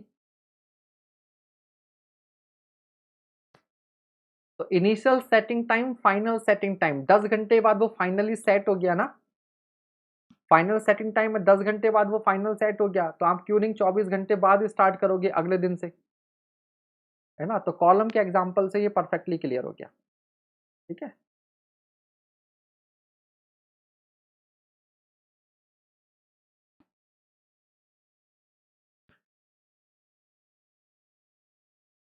देखो एक्चुअल में वो जो फॉर्म वर्क क्या होता है, वो बेसिकली सही बताऊं तो स्लैब को और बीम को वो हमें नीचे से सपोर्ट देनी होती है, तो वो बेसिकली क्या होती है, फॉर्म वर्क कम, वो सपोर्ट ज्यादा होता है। फॉर्म वर्क का मतलब होता है कि इसकी हेल्प से आप स्ट्रक्चरल मेंबर को कोई सर्टेन फॉर्म दे रहे हो, फॉर्म दे रहे हो मतलब उसे शेप दे रहे हो। जबकि स्लैब में हम जो नीचे से जो भी ये बल्लियां और ये सब तख्ते वगैरह लगाते हैं, वो बेसिकली क्या होता है, सपोर्ट देने के लिए होता है।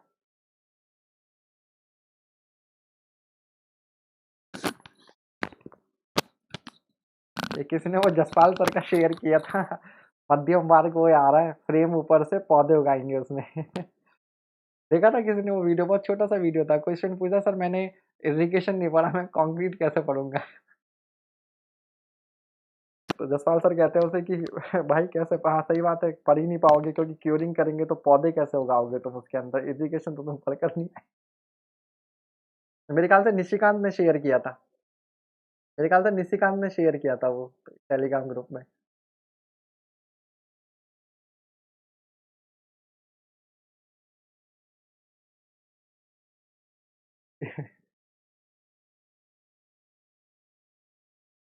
मैंने उस वीडियो को अभी तक डिलीट नहीं किया, टेलीग्राम ग्रुप में अभी भी पड़ा होगा। मैंने कहा कभी कभी किसी को हंसना हो तो वो देख लिया करेगा।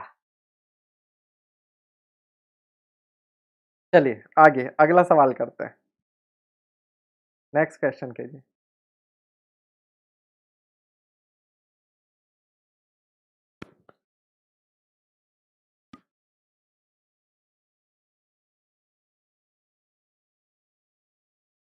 हाँ सही है, जब बच्चे फर्जी सवाल पूछेंगे तो क्या करेंगे सर भी, वो भी बोलेंगे ही। एक्चुअली एक तो क्या, उन्हें ऑफलाइन पढ़ाने की आदत है, अभी ऑनलाइन नया नया पढ़ाना स्टार्ट किया है, तो अभी उनको उतना पेशेंस नहीं है ना जितना हम लोग झेल गए हैं, है ना? तो अभी उनको इतना पेशेंस नहीं है।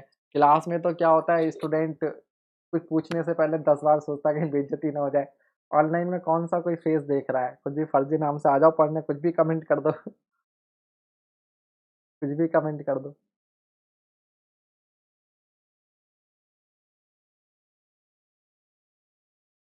चलिए अगला क्वेश्चन पढ़ते हैं हम लोग। For different concrete specimens each hydrated to same degree the permeability is।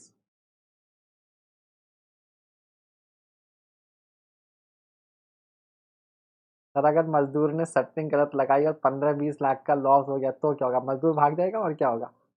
पकड़ लो फिर मजदूर को।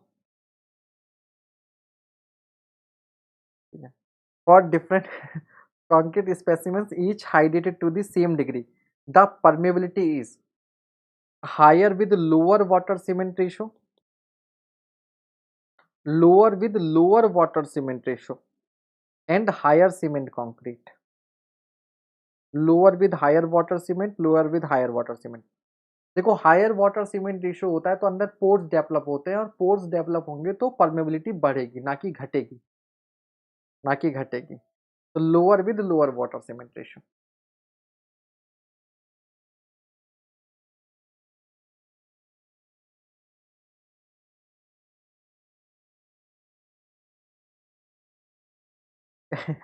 मुझे लग रहा है किल्विस तुम किसी से पर्सनल खुंदक निकालने के चक्कर में हो। कि मैं फॉर्म पर गलत लगवा दूं और 15-20 लाख का नुकसान हो जाए। और आफ्टर इफेक्ट्स के बारे में सोच रहे हो, ऐसा कोई चक्कर है क्या?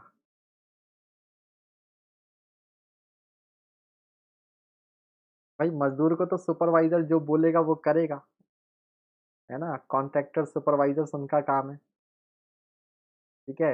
उसको तो आप जैसा बोलोगे वैसा कर देगा वो, उसे क्या, वो आप उसे बोलोगे अब कैंटिलीवर बीम है, अब तुमने बोल दिया सरिया बेटा बॉटम में लगाना, वो बॉटम में लगा देगा, टॉप में लगाने को बोलोगे टॉप में लगा देगा, उसका क्या जा रहा है, आप जानो। सुपरवाइजर किस नहीं है वहां पर। Next question.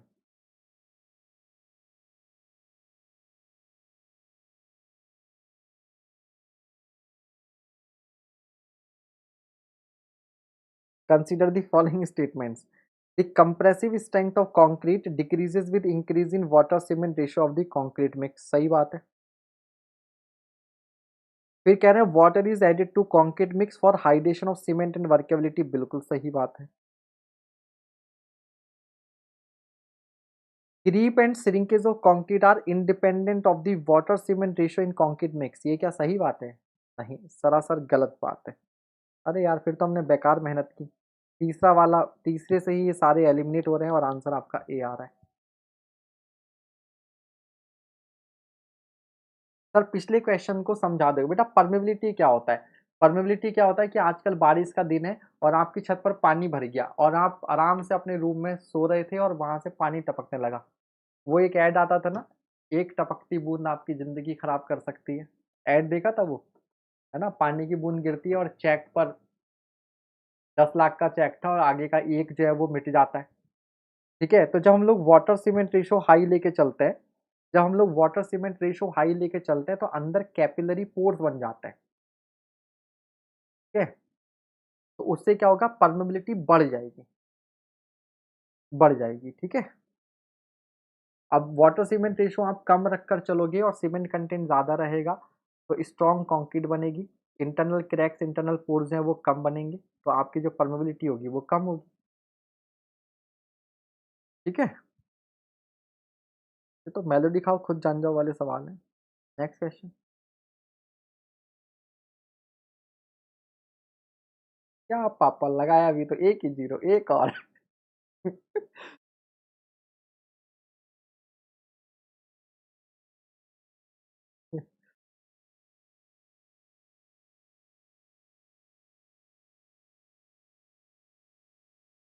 Next question.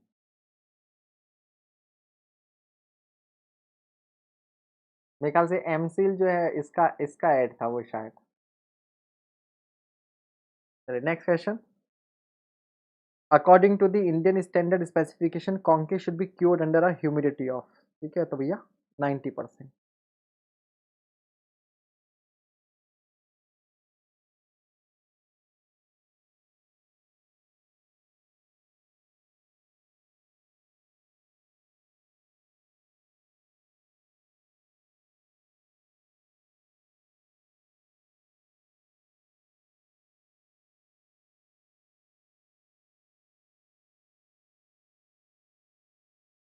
तो सबसे मजेदार तो कल हुआ जो रोनाल्डो ने किया, आपने देखा होगा रोनाल्डो ने, ये होता है रियल स्टार, और एक अपने यहाँ है जुमा केसरी। सोचिए रोनाल्डो को पता था कि कोका कोला जो है वो स्पॉन्सर है, उस इवेंट का स्पॉन्सर है कोक, तब भी उसने उसकी बॉटल को हटा दिया प्रेस प्रेस कॉन्फ्रेंस से। ठीक है, कि कोक शोक नहीं पीना चाहिए, पानी पीना चाहिए, और अपने यहाँ तो गुटखा पान मसाला उसको खाने के लिए बताइए ऐड करते हैं लोग। और अब तो शाहरुख खान साहब भी आ गए हैं साथ में, जबकि इन लोगों के पास इतना पैसा होता है, इन लोगों को क्या करने की जरूरत है इन गलत चीज़ों का ऐड। और ऐसे रिफाइंड देखिए, सब लोग जानते हैं कि रिफाइंड ऑयल कितना खतरनाक है, हार्ट की बीमारियां बढ़ रही हैं, माधुरी दीक्षित आ जाती हैं सफोला का ऐड करने, हार्ट के लिए अच्छा है, बताओ रिफाइंड ऑयल सबको मालूम है कितना नुकसानदायक है, लेकिन वहां पर इमोशनली बिफ को बनाने के लिए आ जाते हैं, है ना। विराट कोहली एमपीएल का ऐड कर रहे हैं भाई साहब, बैटिंग सट्टा लगाना सिखा रहे हैं, एमपीएल क्या एक तरीके से सट्टा लगाना है, गलत आदत ही तो है, उसको सिखा रहे हैं। मतलब लिटरली, मतलब ठीक है ये लोग कंट्री के लिए करते हैं, बट इस तरह के एक्सपर्ट तो इनको शर्म आनी चाहिए।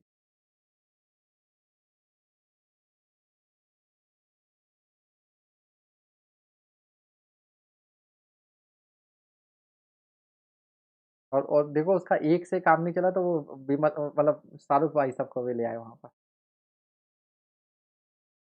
चलिए क्वेश्चन कीजिए नेक्स्ट। बट ये सब चीजें भी हम लोगों को इन चीजों पर भी नजर रखनी चाहिए। है नहीं, है नहीं।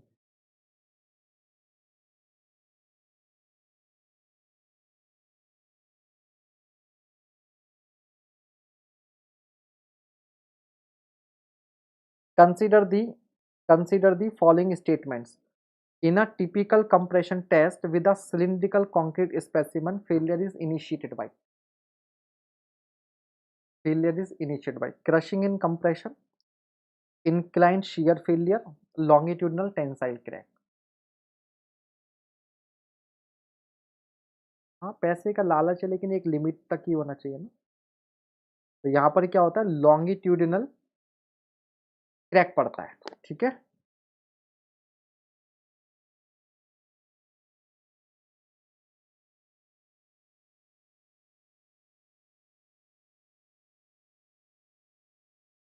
इसका आंसर क्या होगा, third only, three only, answer is C. ठीक है, लॉन्गिट्यूडिनल क्रैक पड़ता है।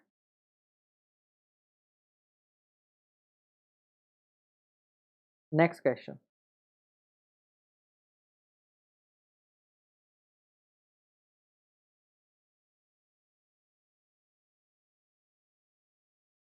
ये मुकेश वाला ऐड मुझे याद नहीं आ रहा।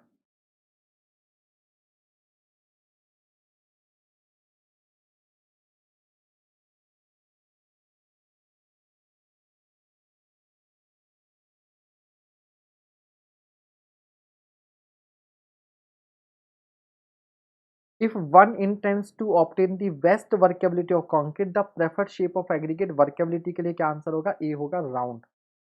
राउंड। Next question.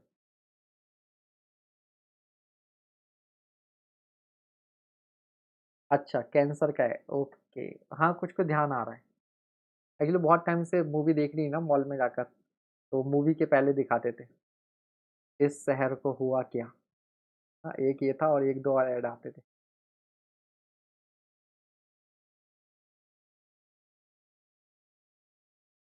अच्छा, ठीक ठीक ठीक।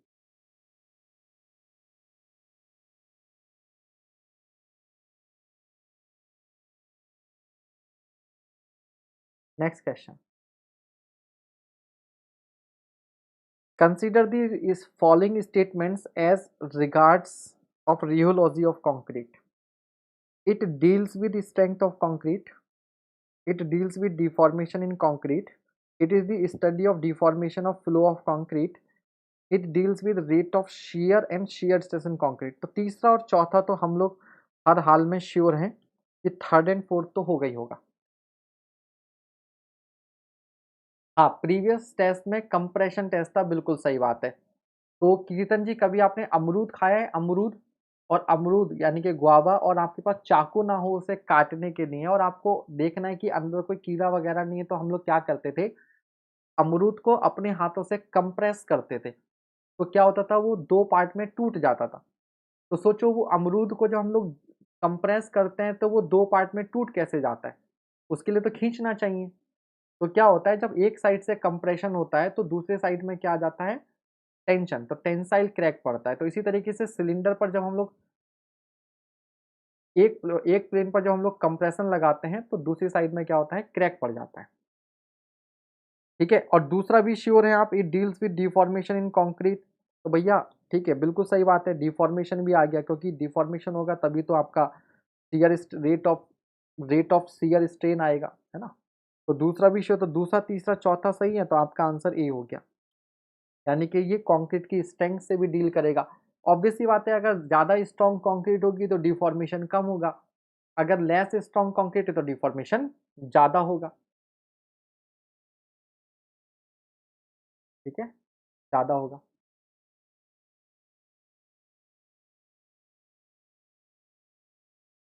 क्लियर है?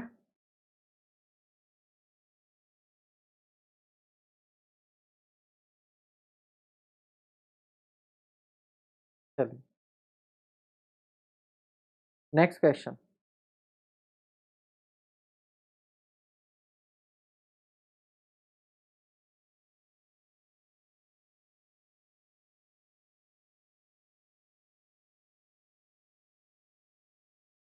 फ्लूइड का, non Newtonian fluids. Consider the following for durability of well graded concrete. Durability, तो एनवायरमेंटल, आपको याद है 5 कंडीशन हम लोग पढ़ते थे, mild, moderate, severe, very severe. Cover to embedded reinforcement, ये भी पढ़ते थे। Shape and size of concrete member, इस पर भी डिपेंड करेगा। तो आंसर क्या हो गया? ऑल हो गया भैया, इसका तो 1 to 3 हो गया। Next question.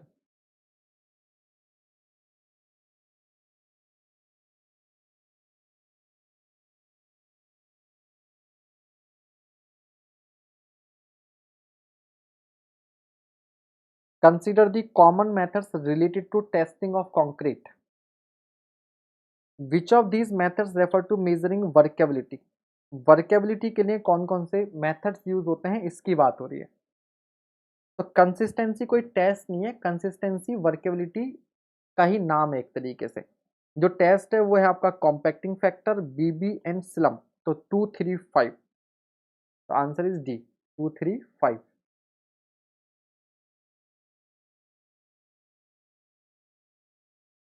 Next question.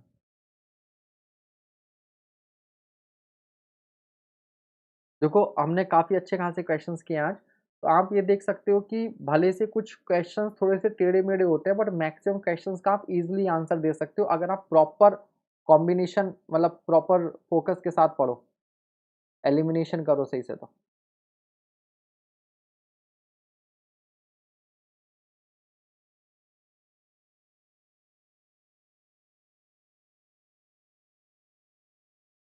हाँ, इन टेस्ट का ऑर्डर भी था थोड़ी देर पहले, बिल्कुल सही बात है। ठीक है, next question. Consider the following constituents of a high performance concrete HPC. क्या सीमेंट नहीं लगेगा? बिल्कुल, fine aggregate, coarse aggregate, water, mineral admixture, chemical admixture.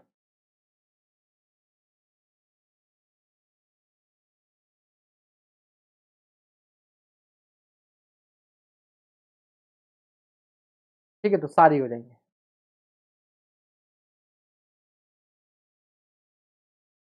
हालांकि थोड़ा सा आप सर्च कर लेना difference between mineral admixture and chemical admixture, इन दोनों में क्या फर्क है, थोड़ा सा इसको गूगल कर लीजिएगा। ठीक है, गूगल कर लीजिएगा।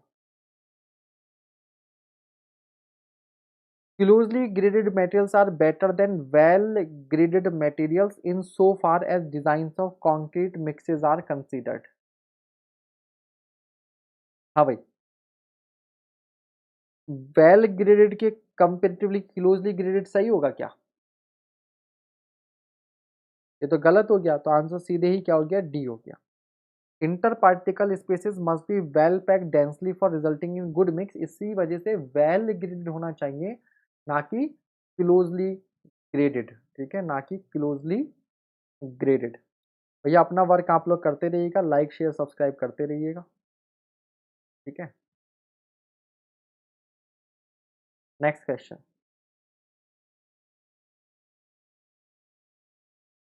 The strength of concrete depends on type of mortar, proportion between coarse and fine aggregate, water cement ratio, temperature at time of mixing.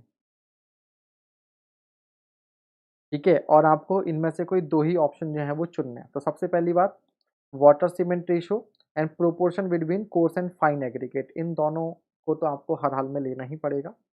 ये आंसर आपका क्या होगा, बी होगा, 2 एंड 3। ठीक है, 2 and 3। Next question.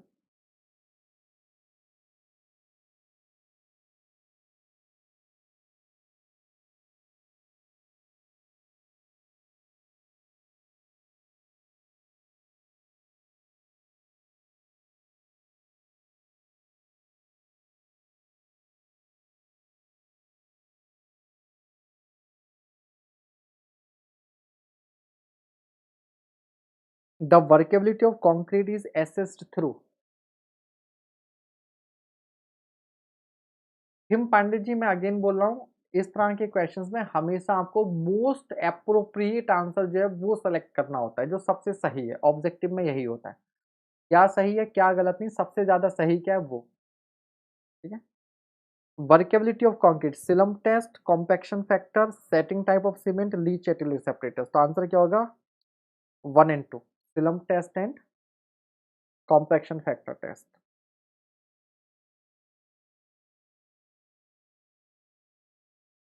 Next question. Consider the following statements as describing the rheological behavior of fresh concrete. Fresh concrete आपकी Newtonian रहेगी या नॉन न्यूटोनियन? तो पहला और दूसरा एक साथ नहीं आ सकते, तो ये दोनों ऑप्शन हटा दो। ए और सी खत्म हो गए, ए और सी आपके खत्म हो गए। फिर कह रहा है ratio of shear stress to shear rate is constant. Ratio of shear stress to shear rate is constant. अगर तीसरा सही है तो पहला भी सही होगा, अगर तीसरा सही है तो पहला भी सही होगा। तीसरा यहाँ पर है लेकिन पहला नहीं है, तो ये भी खत्म हो गया। तो आंसर आपका क्या हो गया, इसका बी हो गया। आंसर क्या हो गया आपका, इसका बी हो गया। ठीक है भाई, क्यों नॉन न्यूटोनियन होगा, because ratio of shear stress to shear rate depends upon shear rate. आपको याद होगा कि टाउ प्रोपोर्शनल टू क्या था आपके पास, D U upon D Y, और ये जो वेलोसिटी ग्रेडियंट होता था इसी को हम लोग बोलते थे D five by D T, rate of shear deformation. ठीक है।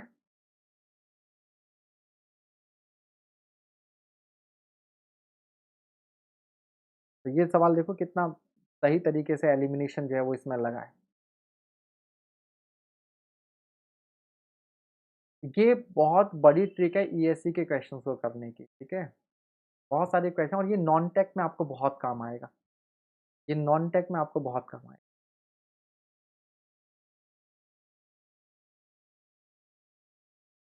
क्या कुछ स्टूडेंट ने आंसर कुछ अलग दिया था क्या? मैंने देखा नहीं।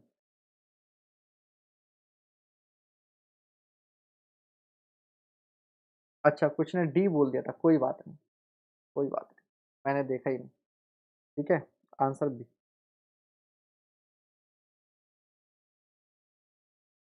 Next question.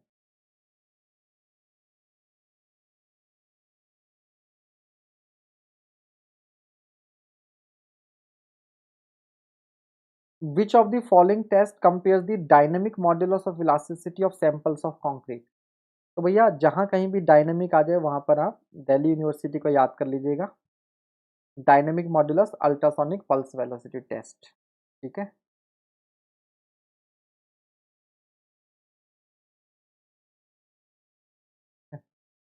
चलिए, अतः कौन सा हम यहाँ पर निगेटिव मार्किंग लगाने वाले हैं? क्या फर्क पड़ता है?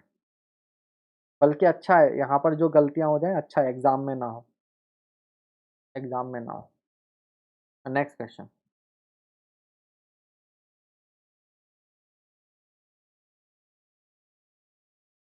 Consider the following statements. Presence of sodium oxide and potassium oxide in concrete leads to expansive reaction in concrete, cracking of concrete, disruption of concrete, या श्रिंकेज ऑफ concrete। अब इसमें भी देखो पहला और चौथा एक साथ नहीं आ सकते, कहीं है भी नहीं।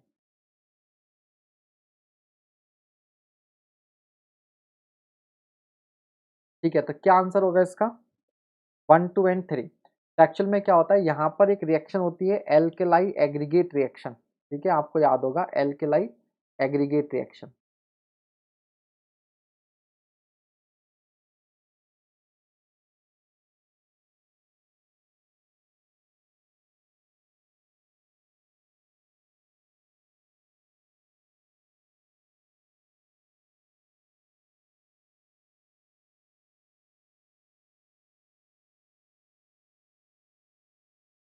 एल्केलाई एग्रीगेट रिएक्शन में क्या होता है, ये एल्केलाइज है, तो ग्रुप 1 एलिमेंट्स।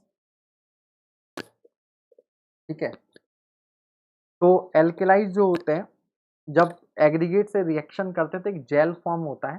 ठीक है, एल्कलाइज सिलिका जेल इसे बोलते हैं, क्योंकि एग्रीगेट्स में क्या होता है, या सबसे बढ़िया चंद्रशेखर रॉय ने कह दिया अनसाउंड बना देगा, बिल्कुल सही बात है। ठीक है, अनसाउंडनेस आ जाती है, साउंडनेस खत्म हो जाती है, ये किसकी वजह से होता है? एक्सपेंशन की वजह से। ठीक है, तो बेसिकली कंक्रीट क्या होगी, फूलने लगेगी, एक्सपेंड करने लगेगी, तो पहला सही होगा, एक्सपेंशन की वजह से क्रैक्स फॉर्म होंगे, कंक्रीट का डिसरप्शन हो जाएगा। ठीक है, सचिन राणा जी एक तरफ से सब चल रहा है। ठीक है, अभी ईएससी का एग्जाम है तो थोड़ा सा ईएससी के क्वेश्चन ज्यादा कर रहे हैं। आप सीखने से मतलब रखिए, ऐसा नहीं है कि अभी कोई नया एई जेई का एग्जाम आया तो उसके अंदर ये क्वेश्चन नहीं आएंगे। ठीक है, आप इधर के उधर के हर तरफ के जितने ज्यादा क्वेश्चन कर सकते हैं उतने कीजिए, सबसे आपको कुछ ना कुछ सीखने को मिलेगा।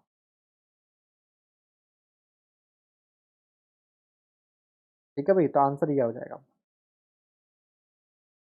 Next question.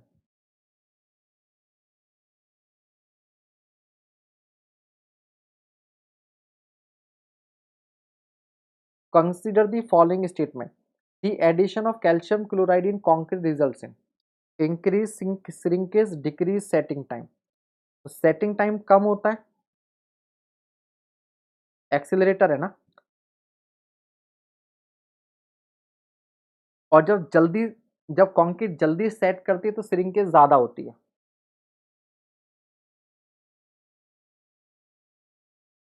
अतुल पंडित जी यार, अभी हम कहाँ अन अकेडमी और कहाँ हम उनके पास देख रहे हो, पैसा कितना है, वो कुछ भी कर सकते हैं। हम अभी काम चलाओ तरीके से पढ़ा रहे हैं, अभी तो अपना ढंग का ऐप भी नहीं, यूट्यूब पर क्लासेस चल रही हैं। एक दिन होगा सब, चिंता मत कीजिए, धीरे धीरे जैसे जैसे आगे बढ़ेंगे आप लोगों के सपोर्ट से एक दिन सब होगा। ठीक है, तो सेटिंग टाइम कम होगा तो श्रिंकेज जो है वो आपकी क्या हो जाएगी, बढ़ जाएगी, श्रिंकेज जो है वो ज़्यादा होगी। तो आंसर क्या हो जाएगा इसका, डी हो जाएगा। आंसर क्या हो जाएगा, डी हो जाएगा।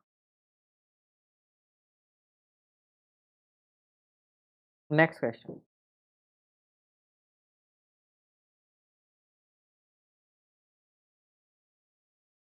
Grading of concrete is based on 28 days strength. बिल्कुल सही बात है, M20 M30, because concrete does not gain any further strength after 20 days. ये तो C2S की बेइज्जती होगी। C2S कहेगा भैया C3 ऐसी है जो है, हम तो कुछ है ही नहीं, है ना। अब भैया डी कौन आंसर दे रहा है, आंसर होगा सी वाल को, सी। कंक्रीट की जो ग्रेडिंग होती है वो 20 डेज स्ट्रेंथ के बेसिस पर होती है। M20 क्या होता है, 28 दिन की क्यूरिंग के बाद में। अभी तो सबसे पहले क्या स्टार्ट था, तो 27 डिग्री टेम्परेचर, 90% ह्यूमिडिटी, 28 डेज, और 150 या 15 सेंटीमीटर क्यूब। तो आंसर क्या होगा इसका, सी होगा। चलो बस खत्म हो गया मामला। और एक क्वेश्चन मेरे ख्याल से और है।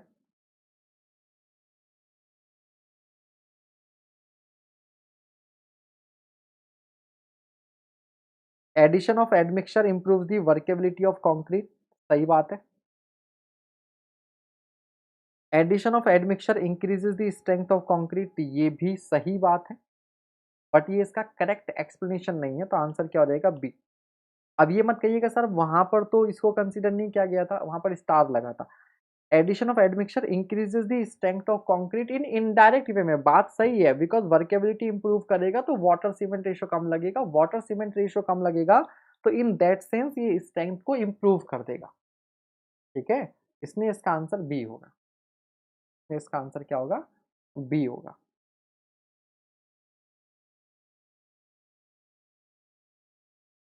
28 दिन तक के लिए C3S होता है।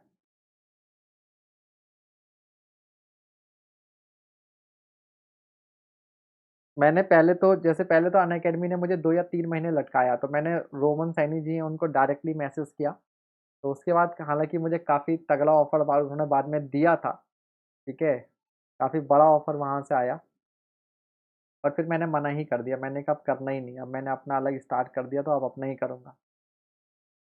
3 महीने की, क्योंकि उन्होंने 3 महीने मुझे लटकाया था, तो फिर बोले कि अच्छा आप हमसे वो 3 महीने की सैलरी एडवांस ले लो, आपका जो भी लैपटॉप में और ये टैब वगैरह में जो इन्वेस्टमेंट हुआ वो सब भी आप ले लो। मैंने कहा अब करना ही नहीं है, आप कुछ कर लो।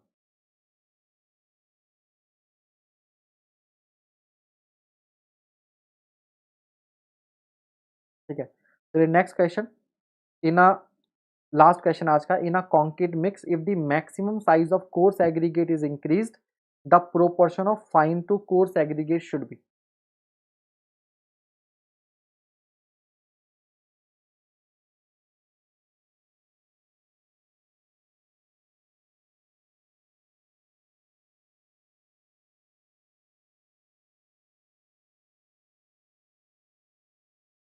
हाँ, मेरा डिसीजन सही है अपना, ठीक है, जो होता है अच्छे के लिए होता है, भले से मैं मुझे 2-3 महीने परेशान रहा आजकल आजकल करके, लेकिन अच्छा है, इस बहाने अपना हो गया, अपनी एक अलग पहचान बनेगी, हम क्यों किसी और के लिए करें।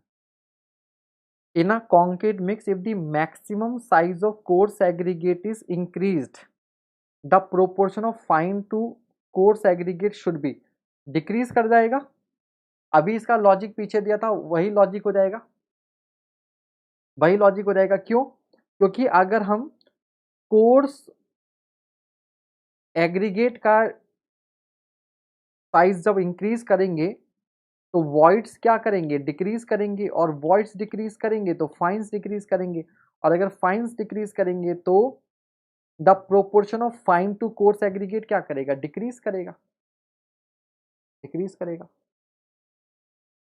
ठीक है, चलिए, तो फिर आज के लिए इतना ही, थैंक यू। और ये पीडीएफ आपको मिल जाएगी, और इसे आप रिवाइज कर लीजिएगा।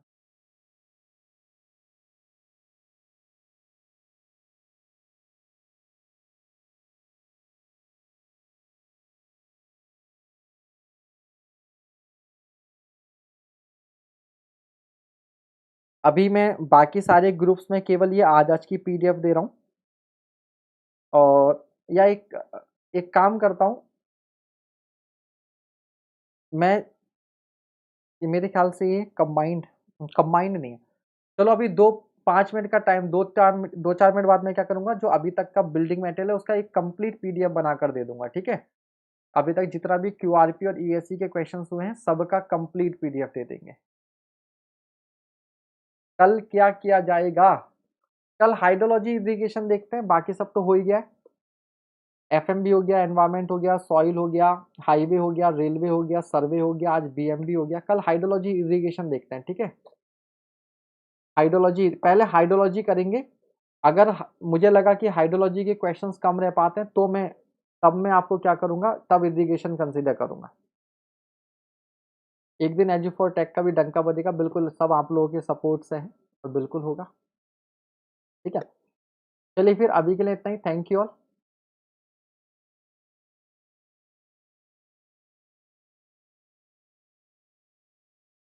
नवीन चंद्रा, अभी यार वो समय बिल्कुल नहीं मिल रहा है, अभी आप वही कर लीजिएगा। अभी आप वहीं से कर लीजिए। पूरा कैलकुलस और प्रोबेबिलिटी मैंने करवा रखा है, थोड़ा सा मैट्रिक्स रह गया है, मैट वो आप कर सकते हैं।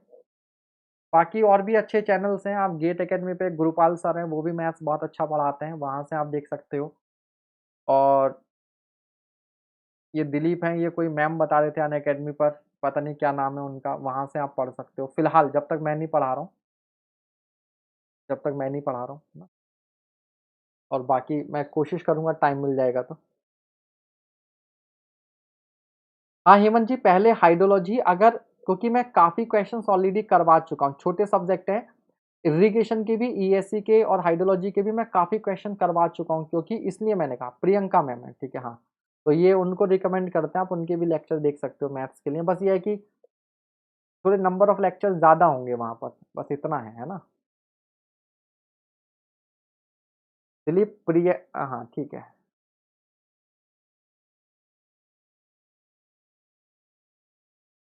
हाँ ठीक है नवीन, लेकिन क्या करें यार, अभी वो इस थोड़ा समय की दिक्कत है, समय की दिक्कत है ना।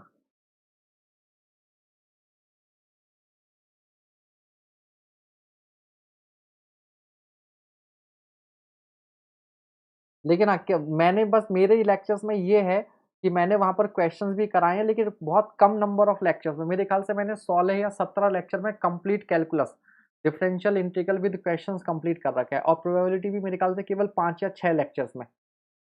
ठीक है, 5 या 6 लेक्चर्स में, और फिर भी कुछ समझ में ना आए तो सबसे बढ़िया एनसीईआरटी बुक्स उठा लो, पहले वहां से थोड़ा सा पढ़ने पढ़ने की कोशिश करो।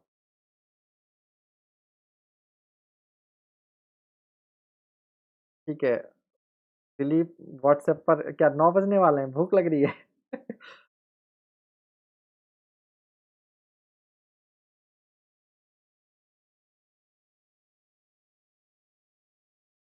अरे दिलीप, हम भी मजाक कर रहे हैं यार, क्या हो गया? कोई बात नहीं, मजाक है बालक।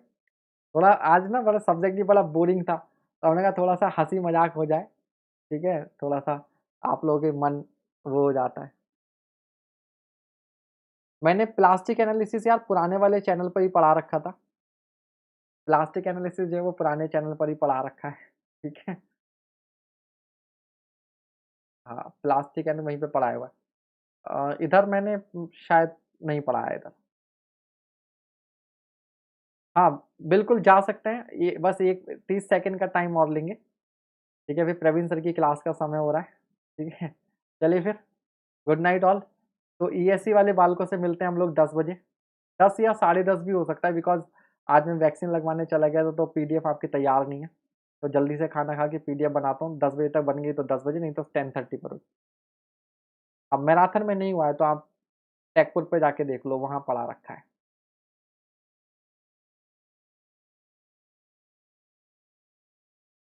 ठीक है चलिए, थैंक यू।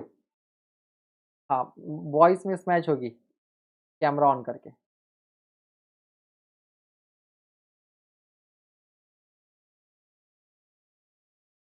पुराने चैनल का नाम इसलिए नहीं लेते क्योंकि यार वो कुछ अब ऐसे ही रहता है, हालांकि ठीक है, नाम ले दिया।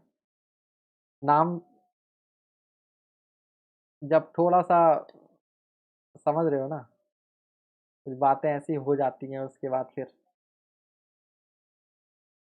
जब हमारा नाम हर जगह से मिटा दिया गया तो थोड़ा सा